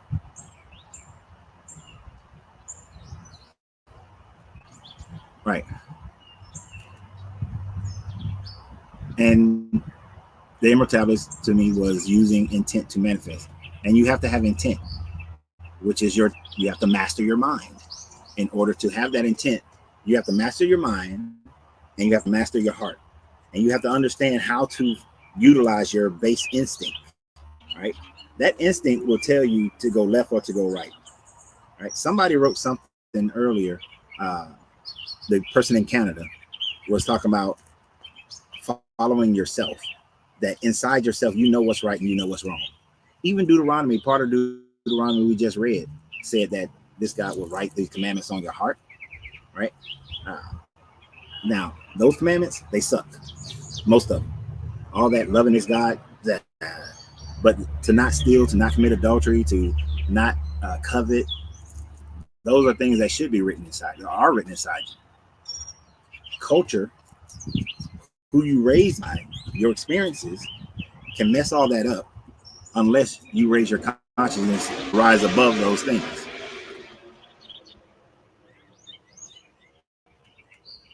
Matter of fact, I was watching an episode of Star Trek Discovery last night, and in that episode, there was two different aliens. One alien had been oppressed by the Orions, and he hated this other Orion boy, and he would not work with him. He would not help him. He didn't listen to nothing he said until he found out that that boy was the son of an Orion who was trying to free everybody else from the slavery that the Orions were putting on everybody else. And then all of a sudden, his consciousness was raised high enough that he can look at that boy differently, but hopefully look at all differently, to look at each person individually and not as a group. That just to do that is a step in raising your consciousness. When you don't look at all white people the same, all black people the same, when you look at each individual person for who they are.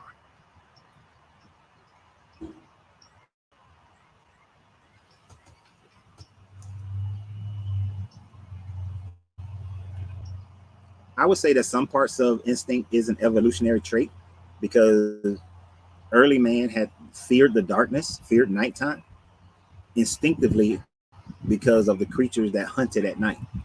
So instinctively, man feared the darkness, loved the light, which that then gets translated into sun worship. Instinctively, we do have instincts of fear and danger, of self-preservation, but we also have instincts of goodness. Even the unless somebody is born with some type of mental issue, which again, we go back to Star Trek, but this is Star Trek Voyager.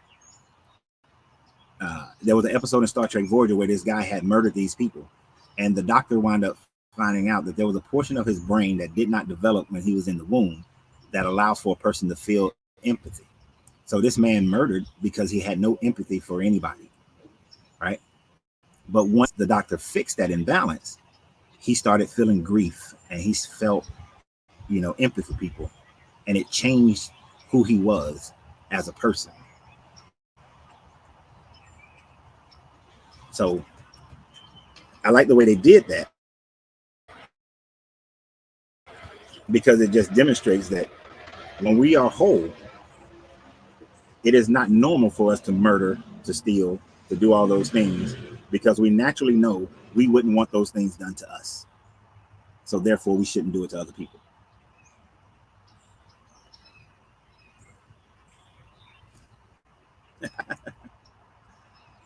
Be a bright light. I understand. I understand your feeling. I understand your pains. Or ma'am, I can't see the picture that well.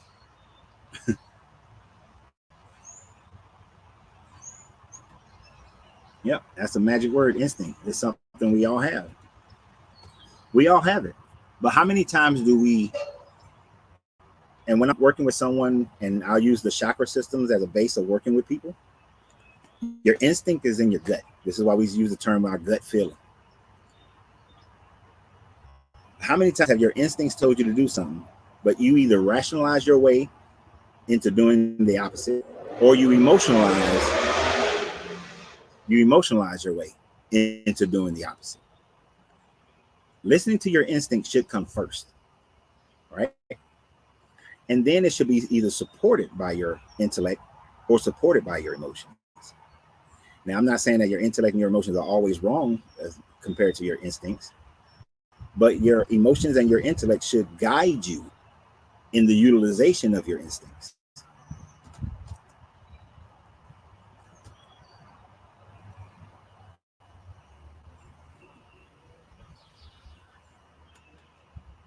Oh, you said I did an empathy episode? Really? I actually like Futurama. I,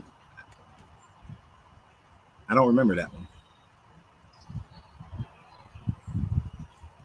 It was probably I had to take a guess at it. It was probably giving that dang on robot some dang on some empathy, because I forgot the robot's name, but that Joker don't have any empathy.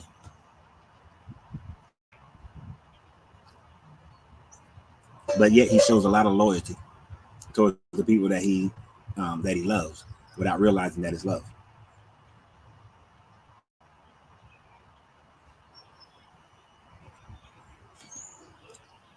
Yes, you should question your instincts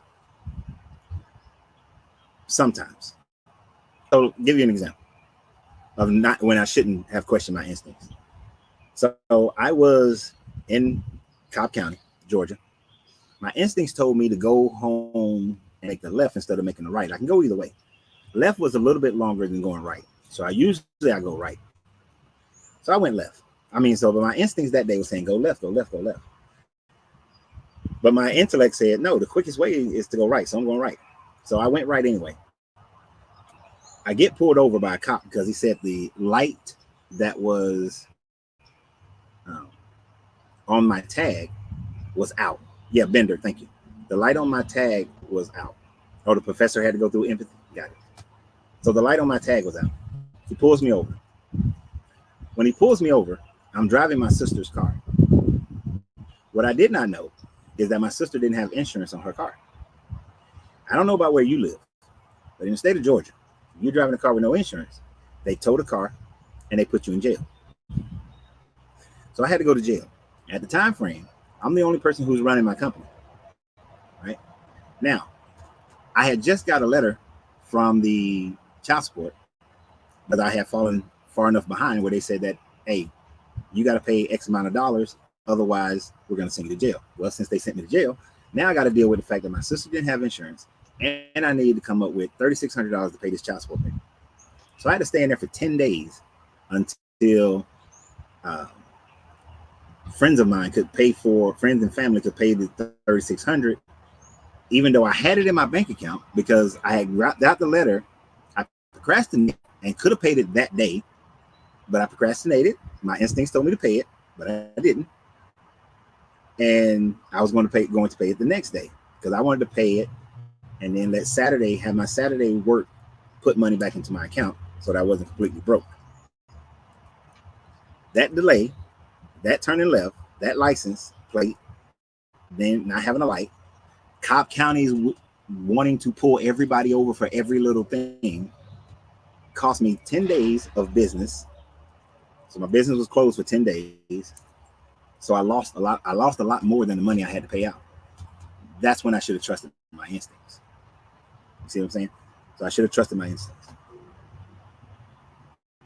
But I rationalized my way out of it. And situations that could have been fixed would have been without me having to lose all that other time. Yes, I'm a convict. I'm a convict.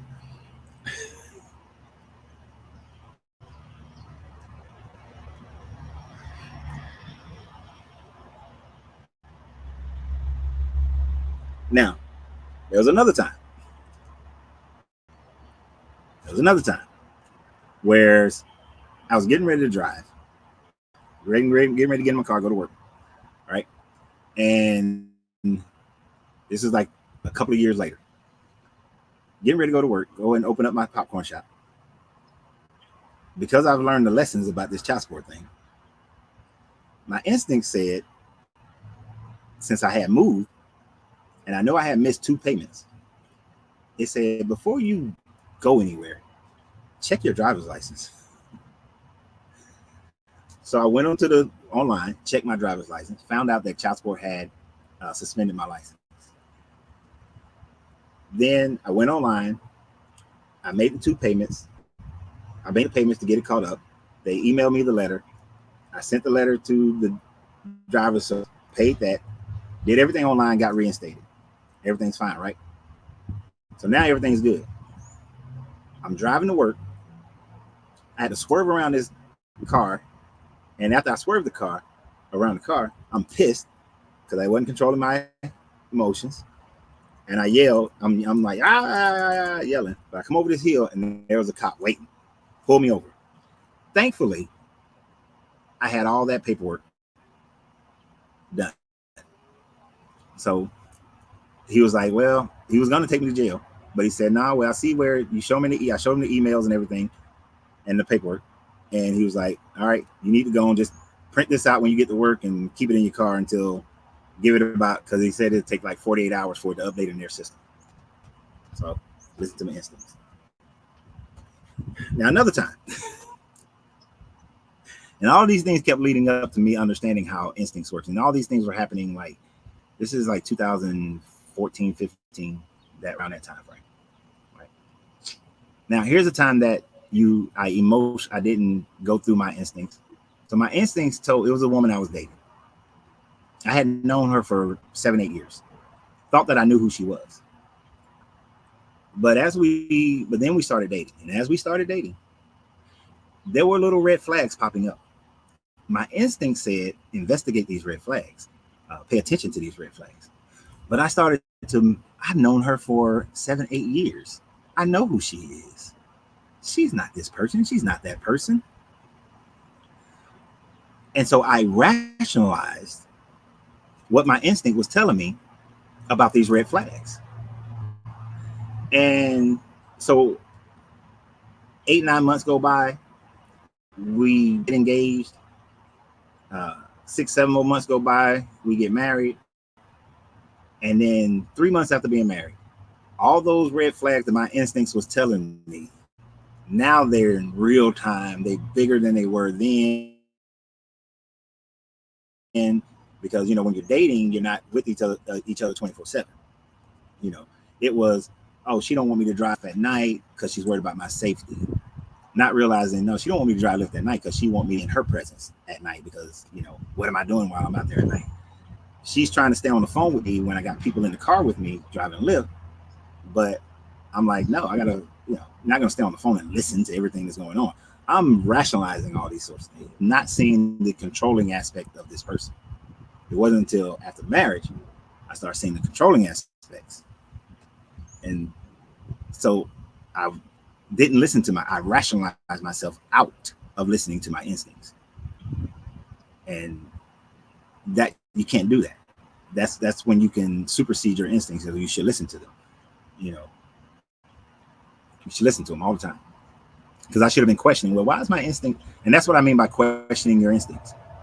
Okay, why is my instincts giving me this bad gut feeling about what's going on and the idea of proposing to this woman?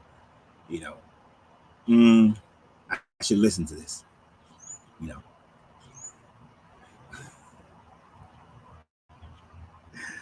The night before getting married, my instincts was like, you should postpone this. But I rationalized and emotionalized my way out of postponing it. The instincts will tell you when you need what you need to listen to, and just question, okay, what is my instinct trying to tell me? That's the questioning you do to your instincts. What is it trying to tell me? What is it trying to either benefit me or avoid something from me? Right? I just had a guy a couple days ago said he wants to invest in me opening up another cigar lounge. And my instincts were like, nah. But then my intellect on business was like, yeah, but this time I can set it up where I don't have to work there. I won't be there and make sure that we have this, that, and the third. No, them instincts are saying, hell no, don't do it. Because I'll become trapped, stuck in a lounge, working every day again. And then my brother said that to me last night. He was like, man, don't give it up. Don't open up another cigar lounge. Don't open up another popcorn shop. You're doing good with your social media.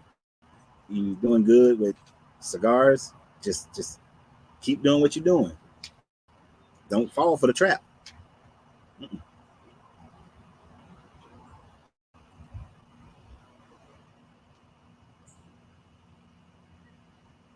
And like my instincts had told me, I had some money into a stock 2 years ago. And my instincts said, get out of it. Get out of it. Nah, it might go down a little bit, but it's going to go back up. The market is going to crash within the next 2 years. Nope. I had doubled my money. If I would have got out at that time frame, my money would have been 1.5x. No, 2.5x. But instead I waited and I wound up getting out when my money was only 0.5x. So I lost. Even though I made money on my initial investment, I lost a lot more money if I would have got out when I should have. Gotta listen to them instincts. And the market still ain't crashed yet. And the same person who was telling me the market's gonna crash is still running around talking about the market's gonna crash. And S&P is going up like a champ. Which is why if you are a subscription holder or a member of a certain level, if you're above the apprentice level of membership on YouTube, I just did a video I did a video last week about finances, and I talked about how you do it, how you should be investing in the S&P and what it could create for you over the next 30 years.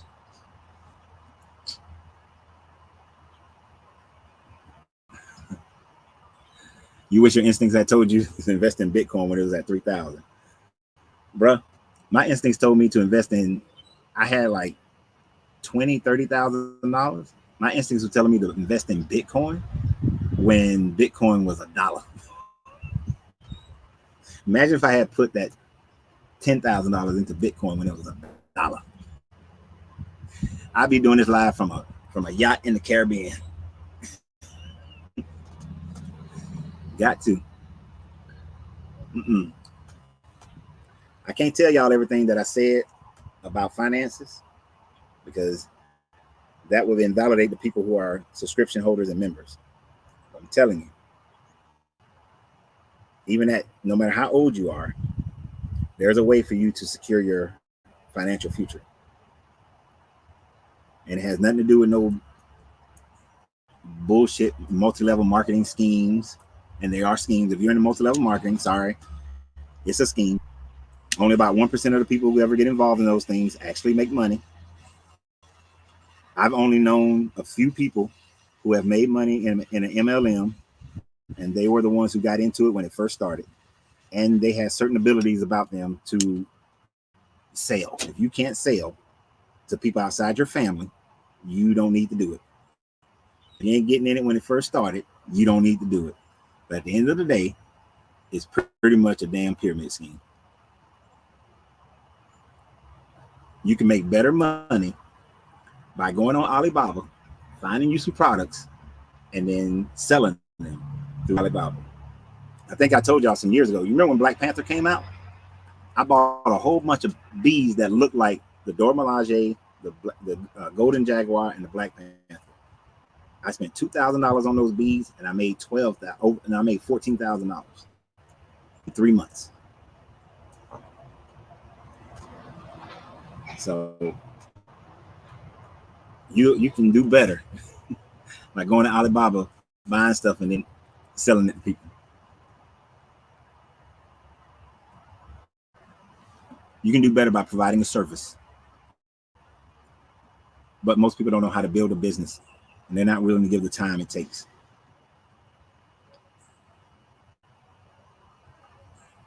It could teach you how to sell, but the way it teaches you how to sell is kind of bullshit. Oh, convince these people to come to a meeting, have these meetings, and convince these people to come to this meeting so you can tell them a whole bunch of outlandish stuff. That is actually a horrible way of selling. That's a horrible way of selling. I did an MLM one time just to get my mate at the time off my back about being in the MLM, and I did it completely different. I never told people, you know, these people making 20,000 a month, these people making 10 a month, these people making no. My approach was always something in the line of, how much of an effect would $500 extra a month be in your life? And I would let the person marinate on that and tell me about how that $500 would impact their lives. And then I would show them how they can make at least $500 a month. Because once I can get you in there and you start making $500 a month, then I can show you how to make $1,000. Then I can show you how to make, $5,000 to $10,000 and so on and so forth. You never start out big, and you have to be coming from a perspective of solution oriented. Alibaba sounds like a thing. No, Alibaba changed the game. Alibaba made it where the individual person can connect with the manufacturers and skip all the middle people, right? So these beads, let's say I wanted to sell these tiger eye beads, right? If you go anywhere, you're going to pay like anywhere from $10 to $20 for these tiger eyes. Alibaba makes it where you can go find the exact manufacturer and you can buy these for 50 cents. And then you turn around and you can sell them for $10. See what I'm saying? But then you have to build the machine of getting people's attention.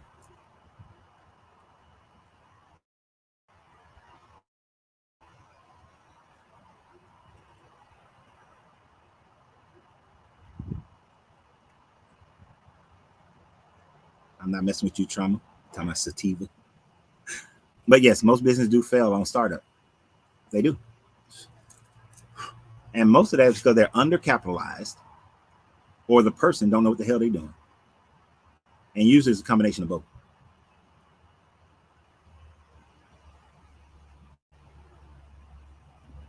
Yep. Building a business right now, commercial driving, a lot of work and effort to do everything it takes.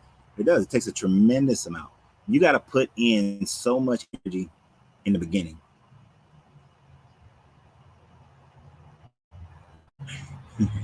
Please show us how to make money.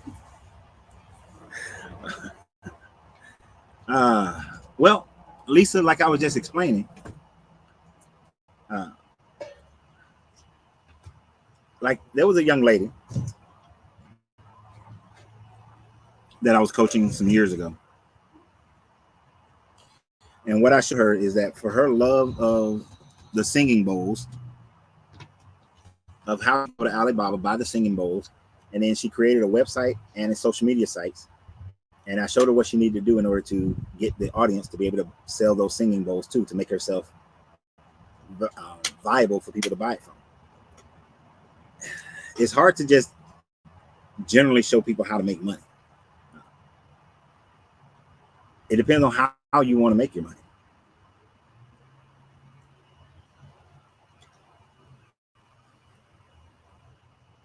It depends on how it's hard. It's hard to do it just in general.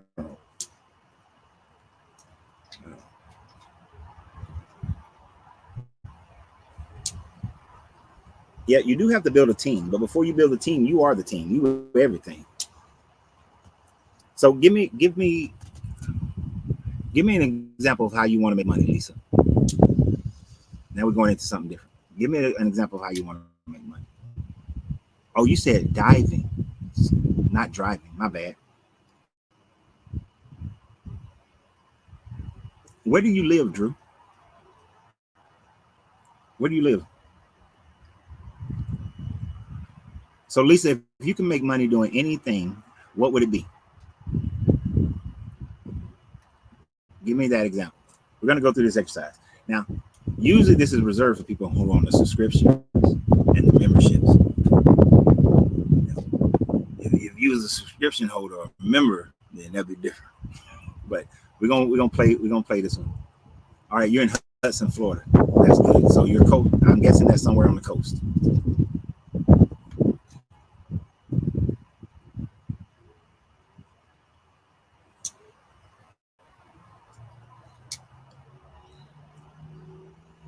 Come on, Coach. They said, please. I need more than selling something, Lisa. What would you sell? What would you sell? What's close and near and dear to you that you would sell? Now, Hudson, Florida. Drew, if I was you, I would be looking. I don't know what the business economy is like in Hudson. I don't know what the tourism is like in Hudson. Um, I don't know if you could generate your own tourism down there.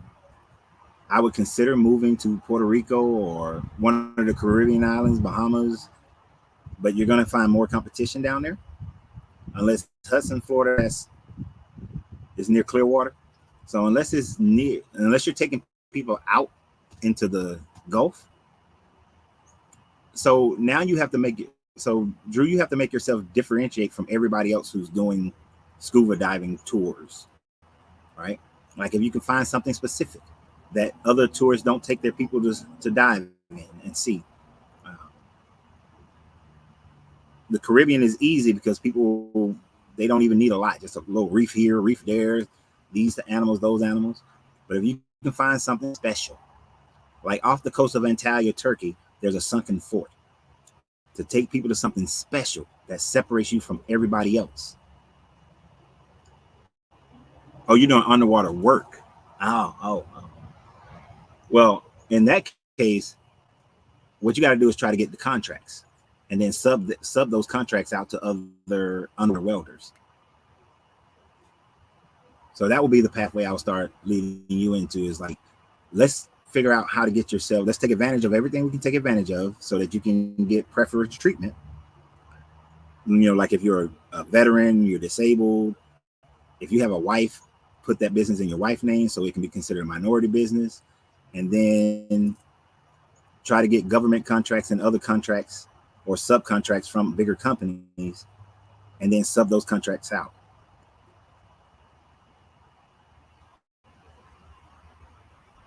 Lisa says she have to think about it. So if you wanted to sell something, all right. So there's a bottle of water, right? So Angelina loves these cooking shows. So last night she had me watching this cooking show, and this man went to Iceland, and there's the Icelandic glacier water, right? Starting a water bottling company is not hard. You could probably get it started for less than $5,000. But I would do something special and get a connection in Iceland and get their Icelandic water from the glacier, and then slap your label on it. Then get on Amazon with your water, as well as pushing it online for all this health benefits and clarity and pureness of the water and all this other bullshit. Get some reviews, like have some people, set some people up. Hey, I'm going to have this review party. I want y'all to come in, drink these bottles of water. They don't have any names on them, and then see which ones the people like the best. Like they used to do with Coca-Cola, the Coke challenges. Get some reviews, shoot some videos like that. Get some stock videos of Iceland and all the Icelandic waters and the glacial waters and all that kind of stuff. And then I sell the shit out there. Sell the hell out of it.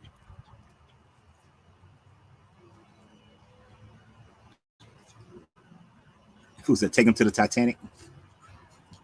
I don't think that's a good one right now. They got some bad press. They got that bad press with that submarine. And I know some new audio from that submarine just came out. I haven't listened to it yet. But yeah, that Icelandic water, this is one portion of that Icelandic water was 1 degree above where it's above freezing at all times. And it's clear as hell. 2-liter bottle, 2-liter Canadian spring water is $10 a bottle. Yeah. Shit only look, the bottle costs you more than the water. I was thinking about making jewelry, but it seems that everyone is doing that. Okay, so no matter what business you're doing, for the most part, everybody is doing it. There's always going to be a large number of people doing it. I want you to think about it. The world is much bigger now. So you have now access to the 8 billion people on the planet, almost 8 billion people on the planet. You just need to carve out your niche, for one. So you have to make your jewelry stand out, right? Something has to be something about your jewelry that stands out, or your marketing just has to be better pictures, better videos, that sort of thing. Enable yourself to reach more people, right? If your jewelry has a story behind it, if there's something you can put behind your story, behind your village, you need to fill a void. Exactly. But if you can put a story behind, like somebody is from Canada. Who is from Canada? I think Denise is from Canada. And she was talking about the Hopi Indians, I believe is what she was talking about. The Hopi Indians have a lot of mystical teachings. If the jewelry symbolizes their mystical teachings, and how you have people talking about, everybody got some shit about chakras, and I'm not wearing it today, but the evil eye of life. But to take the Hopi mysticism and put it behind your jewelry, I'm not saying theirs exactly, but you need to be legitimate towards it. But to be able to do that, everybody makes candles, right? But this is one place in Atlanta called Phoenix and Dragon, where a lady sells, one of the products they sell in there are these candles that this lady only makes during the time frame of the full moon. So that she only makes these candles for that 3 days of full moon. And then she sells them as full moon candles. And so since people do these full moon rituals, every time anytime we get close to a full moon, those candles sell out. She never makes enough. And I think she purposely don't make enough, just so that desire is there for people to, oh, I got to run and grab them because I know they're not going to last. So she makes these full moon candles. So she has a special thing about her candles. If you can find something special about your jewelry,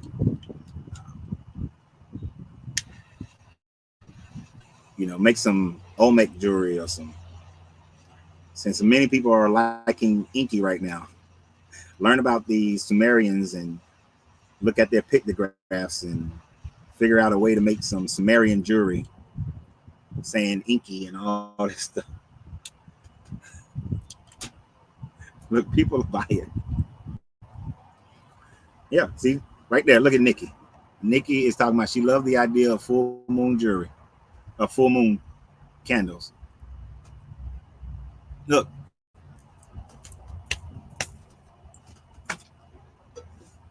Here you go, Nick. You can moon cycle jewelry. You ready for this one? You ready for it? Everybody get ready for it. I got one. Moon cycle jewelry. So so you find symbols that represents the growing moon, the full moon, the waning moon, and the new moon.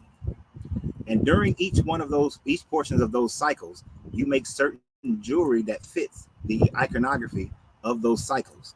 And you sell your jewelry as moon cycle jewelry. That means that people have to buy growing moon jewelry in order to manifest what they want to happen in their life. Full moon jewelry that represents the completion of that manifestation. Waning moon jewelry that represents them releasing things out of their life. And then new moon jewelry that represents new beginnings. And put like little writings that go with the jewelry that tells them how to utilize the manifestations through each cycle. And that way, one person has to buy jewelry for at least 4 different pieces of jewelry that's cycle. So you got moon cycle jewelry. Nikki, you just took the words right out my mouth. Boom. Boom. What that do in that movie, Couples Retreat? Boom. Boom. Well, he was saying,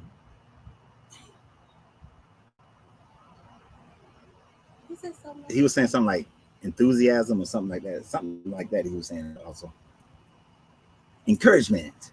Yeah, encouragement. But yeah, boom. Full moon jewelry, moon cycle jewelry. Yeah, put the little small piece of paper with it that Angelina's sitting over here now. Put that little small piece of paper with it during this manifestation time and then as the seasons go by, there are different instances for the spring, the summer, the fall, and the winter. So you can continue to develop more and more jewelry pieces. Now that one person has to buy jewelry for each 4 pieces for all 4 seasons. So now they have to buy 16 pieces of jewelry. Boom. And then of course, then you gotta have a burn ceremony. Right. You burn the paper. I see Angelina over there. Now you burn the paper and then insert the ashes of the paper into the jewelry. And then release it on the new moon. Boom. And you don't even have to get big. I don't know what your number is, but if it makes $500 a month for you, how much, like I just said earlier, if it makes $500 a month for you, how much does it benefit you? If it makes $1,000, if it makes $2,000, $3,000, at what point, then you figure out at what point does it make enough sense for you to walk away from whatever your job is to then focus solely on that. And you gradually make your way up to that point. And you cover all the social media. You have to shoot videos and posts for all the social medias and keep it going. Right? Just keep it going, keep it going. Boom. That one's for free.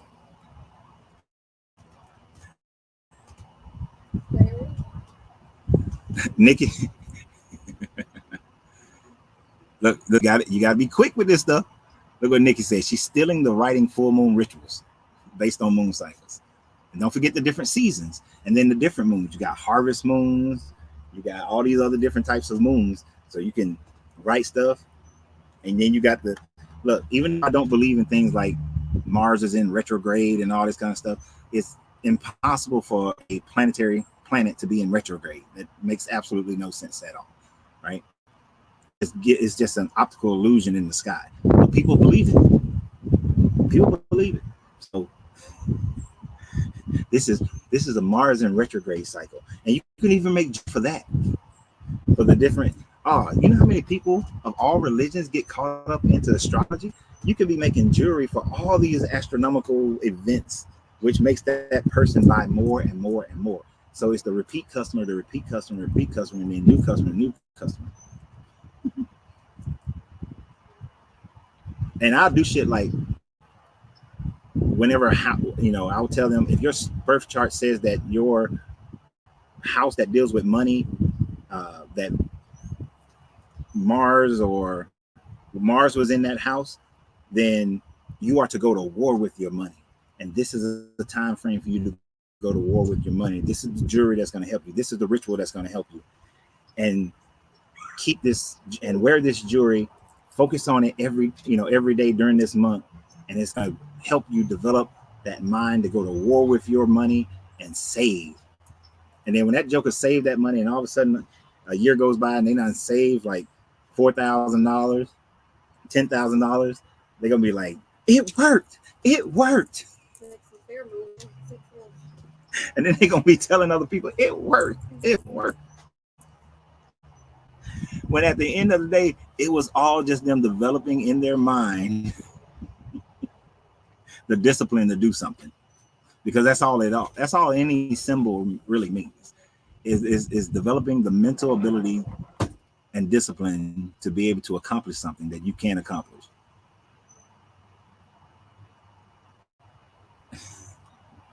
Astrology moon jewelry.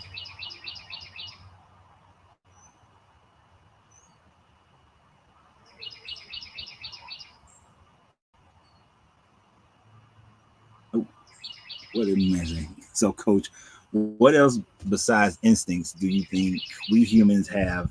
Is definitely not. We have intelligence.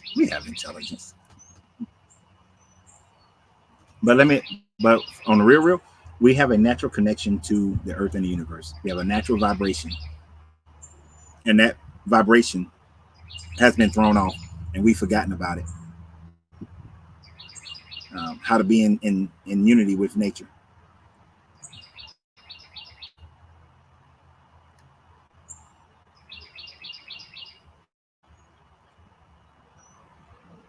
Saving is so. This is what you do, Brian.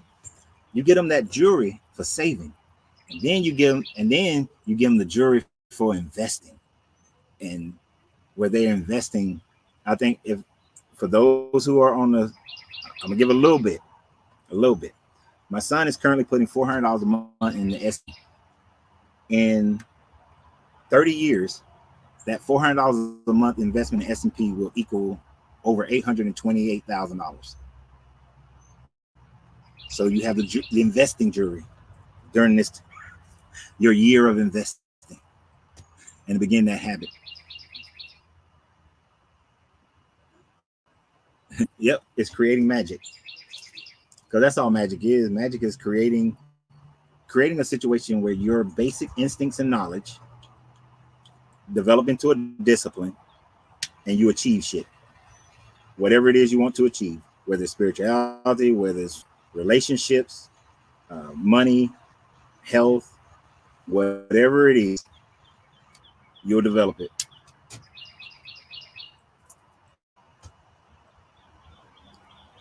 Oh, you mean not all humans have intellect? They have some level of intelligence. They just don't access it. But we have lost our connection to Mother Nature.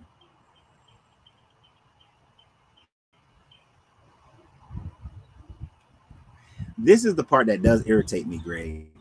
That there's a prerequisite to look like a hippie and smell of some patchouli. I don't even know what patchouli is to sell that jewelry. there is this hippie like thing you can do. But if you don't, like, I'm never gonna dress that way. But if I was doing that, I would have like, well, if you guys ever seen videos where I was in my meditation room, I got, the chakras up, I got the hermetics up, I got masks, I got different symbols up. But if you just have those kind of things and plants around you, it could supersede the way you dress. But yeah, I hate the fact that they think that only people who know about this stuff look like Earth people.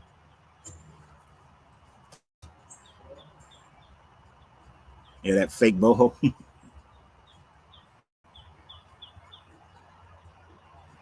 Yep. But it's just marketing.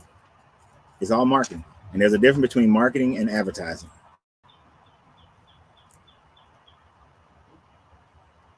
Advertising is just throwing shit out there. Marketing is putting a conscious decision to connect with people and give them a story as to why they should develop an emotional connection to whatever it is you're selling, so that they then feel connected enough to make the purchase. Advertising is just throwing it in their face. You see that every time you watch TV and all them damn commercials. That's just 99% of that is just advertising. Ooh, and I got me a little tan out here. I like this.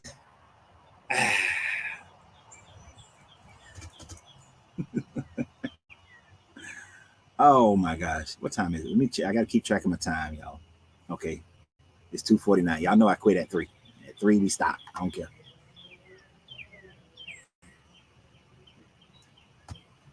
But I like how y'all snuck me a little bit there. I apologize to my members and subscription holders. I know I gave away some of the I talked about some things that I talk about with y'all, which I'm a little mad at my subscription holders right now,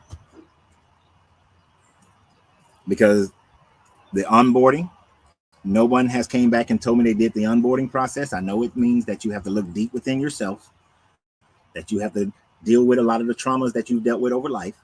But if you're on the membership or subscription and you haven't done that video, that first video that tells you that was done in like December, that tells you a process for you to look deeper inside yourself and to deal with all the emotional and mental things you haven't overcome, I need you to go and do that. And nobody's giving me a response that they've done it. So I'm mad at y'all,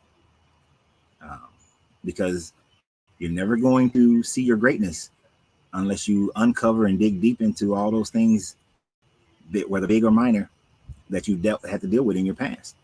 And you need to do that. So for all my subscription holders and members, you need to do the work now.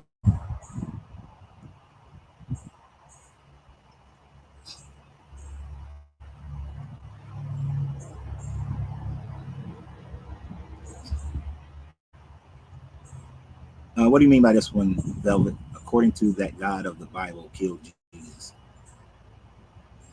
We need a little more.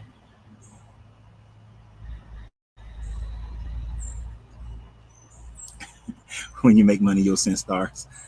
I appreciate that. I never ask people to do that, but I appreciate it.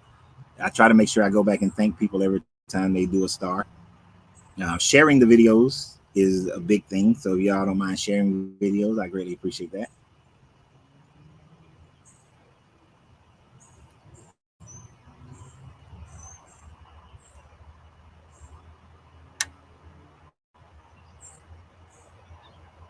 Why would you say I'm angry with God?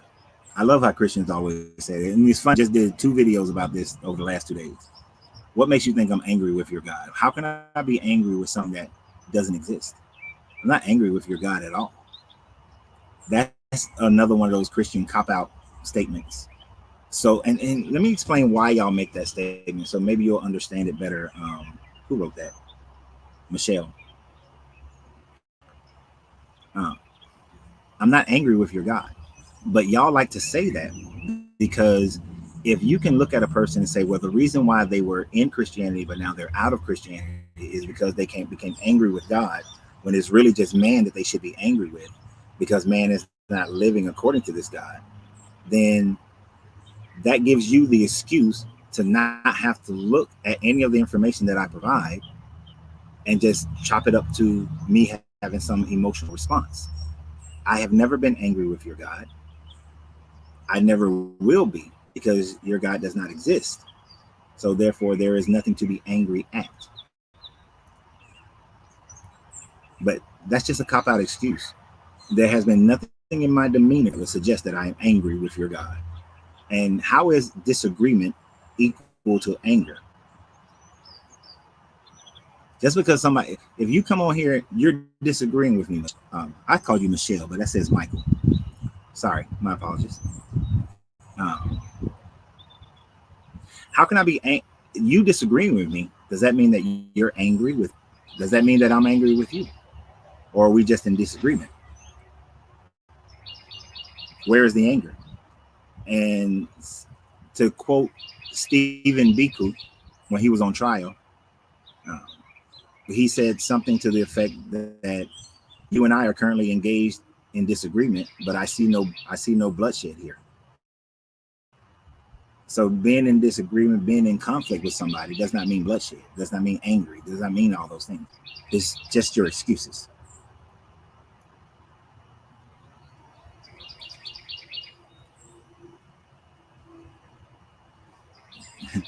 There is only one God in three parts. That's a hierarchy of gods, first of all. But in what we just read together earlier, they say that your God is one, not in three parts. And if Jesus was God, he would have always known that he was God. At every moment of his, from conception, he would have known he was God. But he obviously did not, even according to your book, because he was about his Father's work, not his own work. And the Trinity is actually more of a modern creation. There was no such thing as a Trinity until it was developed in the 4th century BCE.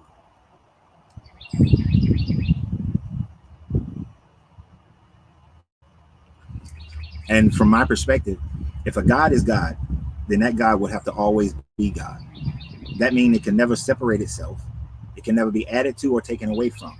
So therefore, if God is divided in three persons, then that God can never be God.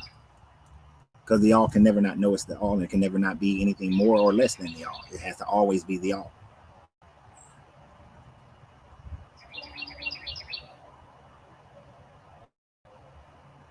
Oh, I agree 100% here, Nikki. Make it come up. I think some of us don't value our talents, and that's why it's hard to make money. Yeah. Everybody who's listening to this, no matter what you believe, you have talents that the marketplace will pay for. But you will talk yourself. This is one of those instinctive things. You will rationalize or emotionalize your way out of it. The emotional part is, if I fail, how would I feel, and how would other people feel about me? Every business I've started hasn't succeeded, but the thing about it is, I don't care what other people think. Not to a level where it stops me. Do I care? Sure, I care. I don't want anybody thinking negatively of me, but there's a point of, I'm not going to allow that to stop me. You may call me whatever, but I could care less.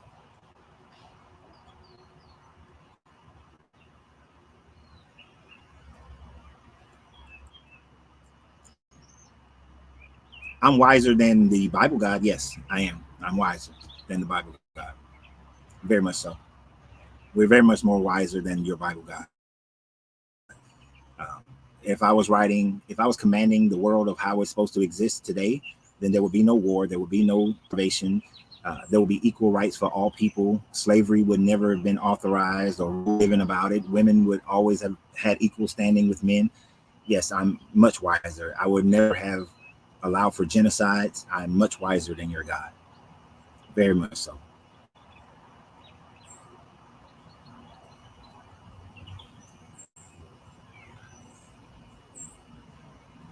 Who is your God? Me. Me. If there is if a God exists and it requires my worship, it's not my God. It's not a God.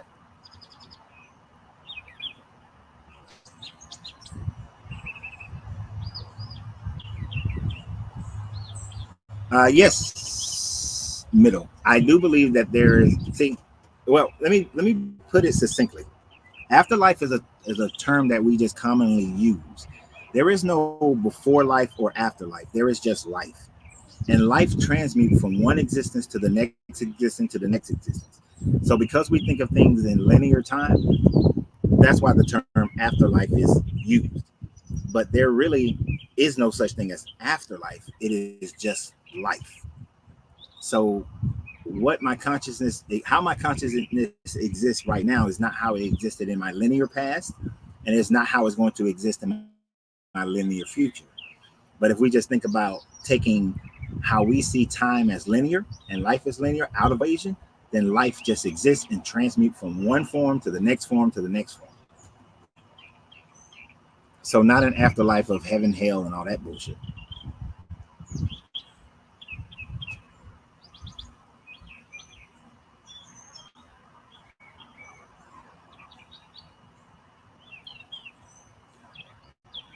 Oh, and the way Brian just said it, there is only the eternal now. Exactly. Okay. So he said makes sense. Thank you.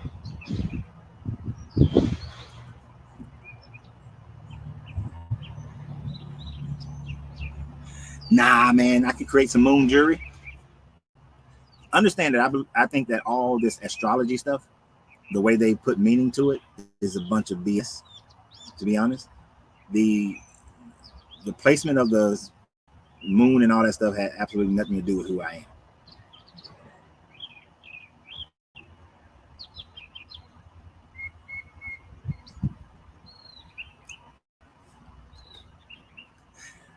I said I was done with Mary, but only because she wrote this. You're basically saying that other gods exist. If there are other powers and principalities, then there is a hierarchy of gods, and so therefore other godlike deities, beings exist. So you believe in multiple gods. Thank you for clarifying that for us. Thank you. Thank you, Mary. Oh no, no, no, no, no. I'm not gonna read everything you said there, buddy. Please do not pray for me. Please, I'm asking you nicely, don't pray for me. Now, if you insist upon praying for me, Michael Burns, then I will do a magic spell for you. So I'll do a ritual from, I'll just pick a religion and do a ritual for you. So if we want to be even on here, just don't pray for me.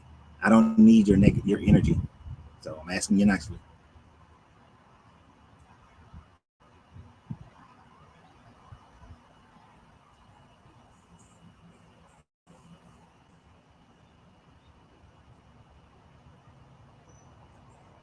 Thank you, Velvet. Appreciate it. You should investigate everybody. Like I used to listen to Guru Chandra a lot. Um, he has some very wise statements, but I investigate all of his statements.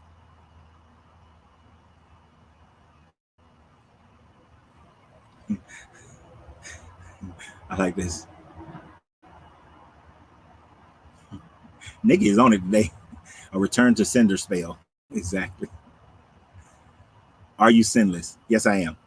I don't do anything that is against my happiness, my joy, my ability to uh, succeed in life, to have peace in life. Um, Sin is when you blaspheme, to use your term, to use Christian terminology, is when you blaspheme against your own soul, your own spirit, blaspheme against yourself. So no, I don't sin. I don't sin. So I'm sinless today. Somebody cut me off in traffic. No, I still most of the time don't say nothing, but every now and then I'll be like, move. And then I think to myself, would I want somebody yelling at me like that? So let me calm myself down. So no, I don't sin. I'm, I don't. You probably weren't here earlier, but I live by a creed of I don't do anything to anybody that I want done to me. Yes, sir. That makes me perfect because I don't do anything to anybody that want done to me. If I steal from you, then I legitimately would feel you have the right to steal.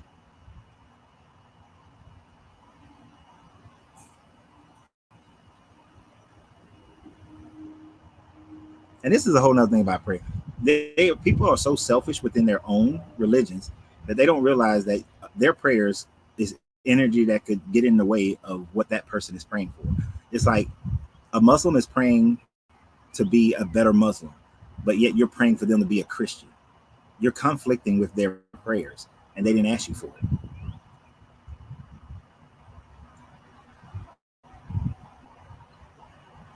It's the algorithm, Velvet. It's the algorithm. But I'm glad you found us now.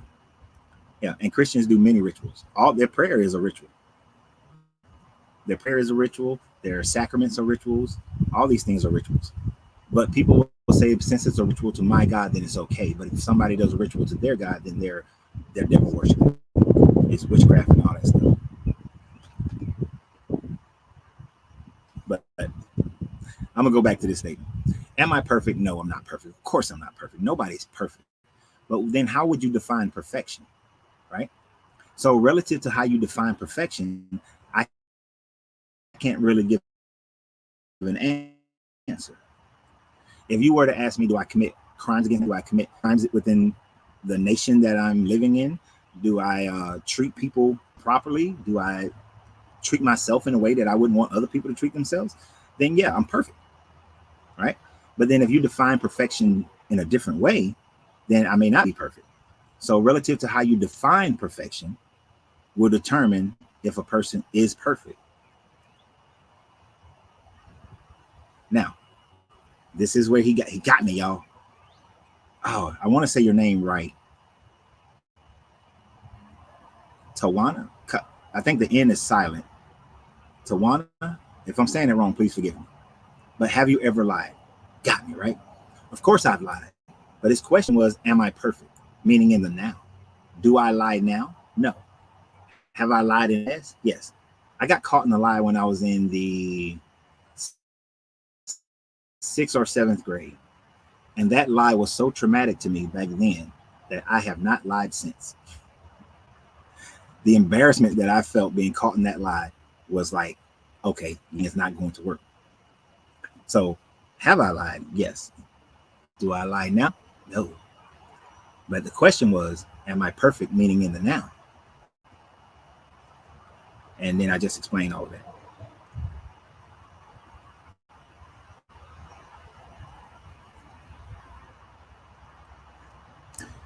Don't worry about it, Brian B. We about to get off here anyway. It's 3:05.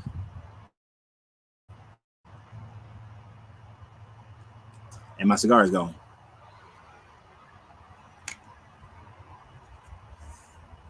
I understand, Lisa. Now you're going to be in for a treat then. I don't know what coast you're on. But so I'll see you guys again tomorrow at noon. And Thursday definitely won't be doing a show because we'll be on the road. Actually, our cross-country trip starts on Thursday. So I'll be on the road Thursday. So we won't be able to do a show on Thursday. Going into the next weeks through the end of March and the first part of April, first week of April, we will be on a cross-country road trip. So the live shows will not happen until we get to our destination. So for instance, on the 12th, yeah, on next Tuesday, it was the 12th. So next Tuesday, we'll be in Dallas. We will arrive in Dallas somewhere around 2-3 o'clock.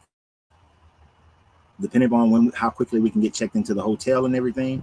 As soon as we get checked in, get situated, I'll go live on Tuesday. That'll be like 3-4 o'clock Eastern, Central time zone. So for the next 3 to 4 weeks, the live shows will be at different times because we'll be going across country. But I'll send the little, hey, going live in 10 minutes kind of thing.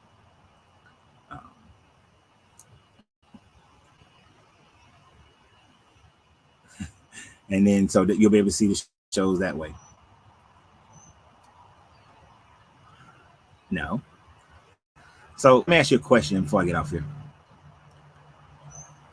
If somebody did something in their past, but they haven't done it for 30 years, are you still going to hold them to that crime?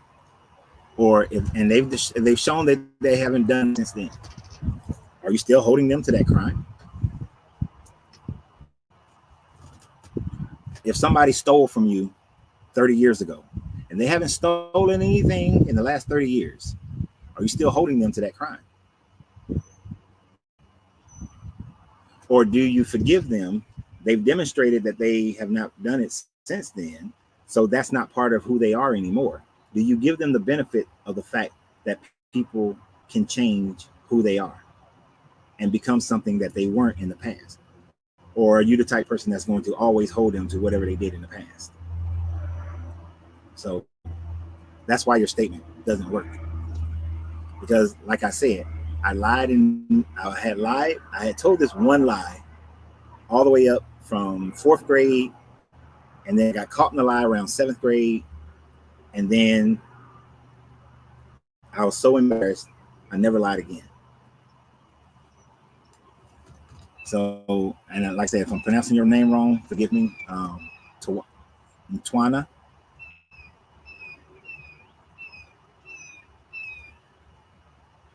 Well, first, I'm not accountable to your God because I don't believe in your God. Your God doesn't exist as far as I'm concerned. But does not your Bible say that you repent? Like in the Old Testament, you killed animals for atonement for your sins, and then you're made clean. If you have a skin disease, there are atonements that you go through to be forgiven for your sins. So then you're not held accountable. According to your New Testament, Jesus died on the cross for the forgiveness of your sin. So how is it that a person who believes in the Bible does not believe that a person is forgiven for their sins when they've repented for those sins?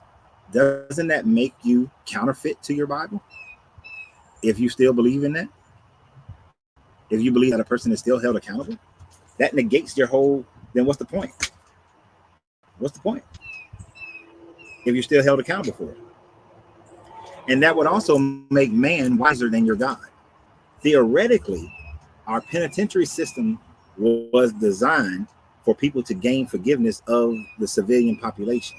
Hence the name penitentiary, which comes from the word penitence, that they are to serve penitence for their crime and then enter society a new person who's not going to be committing those crimes again. Of course, our penitentiary system doesn't work that way, but that was the entire design of it. So you're saying that your God's penance system doesn't work if you're still held accountable, that it's never worked, that all those animal sacrifices that people were doing before Jesus was all in vain because they were still going to be held as being unclean or still carrying that sin from, even though they did what this God said they needed to do in order to be in order for atonement for what they call a sin. So you're saying that your God lied to the people, because effectively that's what you just said, my guy. Oh, be bright. This is your first time here? Oh, thank you. Appreciate you being here. I want to go. I need to get off because my car is dirty and my car got to be clean. I need to go wash my car. And I got to go to the gym because I got to unbig my back. But I really want Twana to answer that.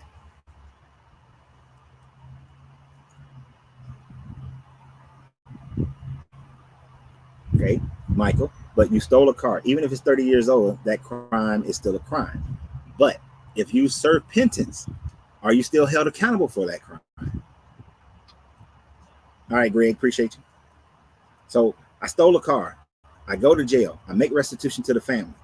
Am I still held accountable for that crime?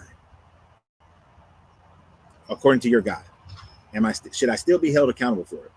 Or is it, or are you saying your God is not forgiving and says, well, you serve your penance, you made atonement, but you know what? I'm still going to send you to hell because you're still held accountable for it.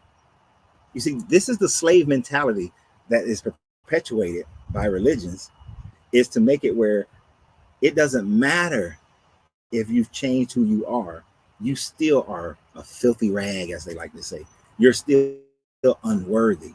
And y'all even claim that y'all got this whole human sacrifice that absolves you from your sins when you come into belief and come into a new mind. As Paul said, you get a new mind, you become a new creature. But y'all still want to hold people back into that state.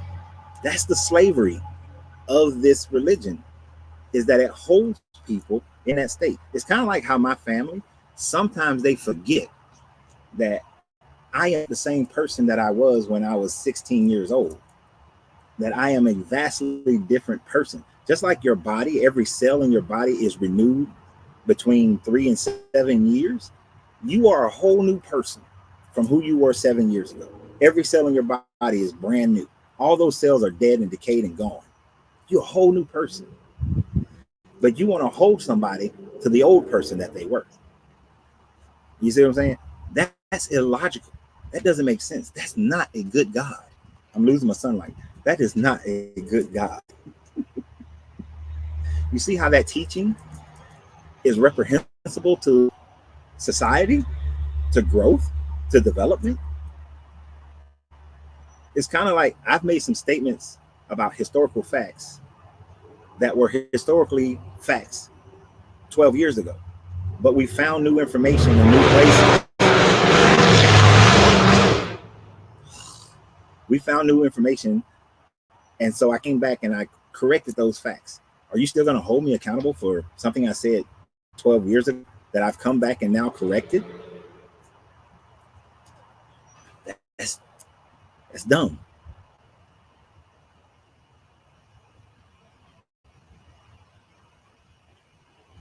Yep, and there's your excuse. Now I know Natwana don't want to answer my question, so I guess it's kind of like with Mary, and now Michael is going into the same bullshit. I'm going to deflect into something different. One sin to God needs one eternal sacrifice.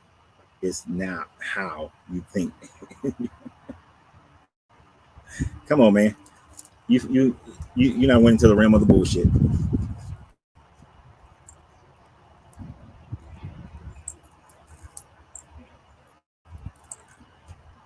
No, it is not. You haven't understood the God of the Bible correctly. It is purely I don't agree with you. I disagree with you. That's all it is. It's a disagreement. It's not a correct. It's not you correct and I'm wrong. It's I'm only wrong because I disagree with you. Right? If you agree with me, I would be right. Because we disagree, then I'm wrong. So that means the overwhelming majority of people on the planet are wrong. The overwhelming majority of people who've ever lived are wrong, would be your sentiment, because they disagree with you. And here's the thing. When you dive deeper into the different forms of Christianity, y'all would argue and say that other forms of Christianity are wrong as well. Yes, I've read the Bible from cover to cover more than 50 times. And what we've been doing on Tuesdays is we've been reading through the Bible. We started in Genesis and now we're at Deuteronomy 5 and 6. You can go back and look at all the old ones if you like. We will not read the entire thing on these Tuesdays because there are some books that I'm just not going to read because they're boring as shit. No, but no, I probably lose people. Like I'll skip every Tuesday until he get out of Chronicles because oh my God, Chronicles. But no, yes, I have, sir, several times, especially when I wanted Christianity to be my religion. Yeah, I would say that between the ages of 9 to 25, 27, I read that Bible every day, cover to cover, multiple times, studied it with scholars of the day, and this is before the internet really kicked into what we have today. So yes, sir, I have. And I know your thought is, well, you don't understand it, or no, you wasn't taught right, blah, blah, blah. But you know, hey, like I said, unless I agree with you, of course I'm wrong. But anyway, I gotta go. I gotta go wash my car and go unbig my back. So I will see you guys tomorrow. Don't know what the subject matter is going to be, but I'll figure it out by then. So y'all have a great day. And always remember that you have to free yourself to be yourself because your greatness is non-negotiable. Oh, to really follow us on this trip, go and follow the channel Eat, Sip, and Smoke Travels. Eat, Sip, and Smoke Travels. Eat, Sip, and Smoke Travels. You'll see a lot more videos concerning our trip, the places we go, the things we do, the foolishness on that channel more so than this channel. So y'all have a great day. Remember, always, you got to free yourself to be yourself, because your greatness is non-negotiable. Good journey, good vibrations, and I will see y'all on the next one, which is tomorrow.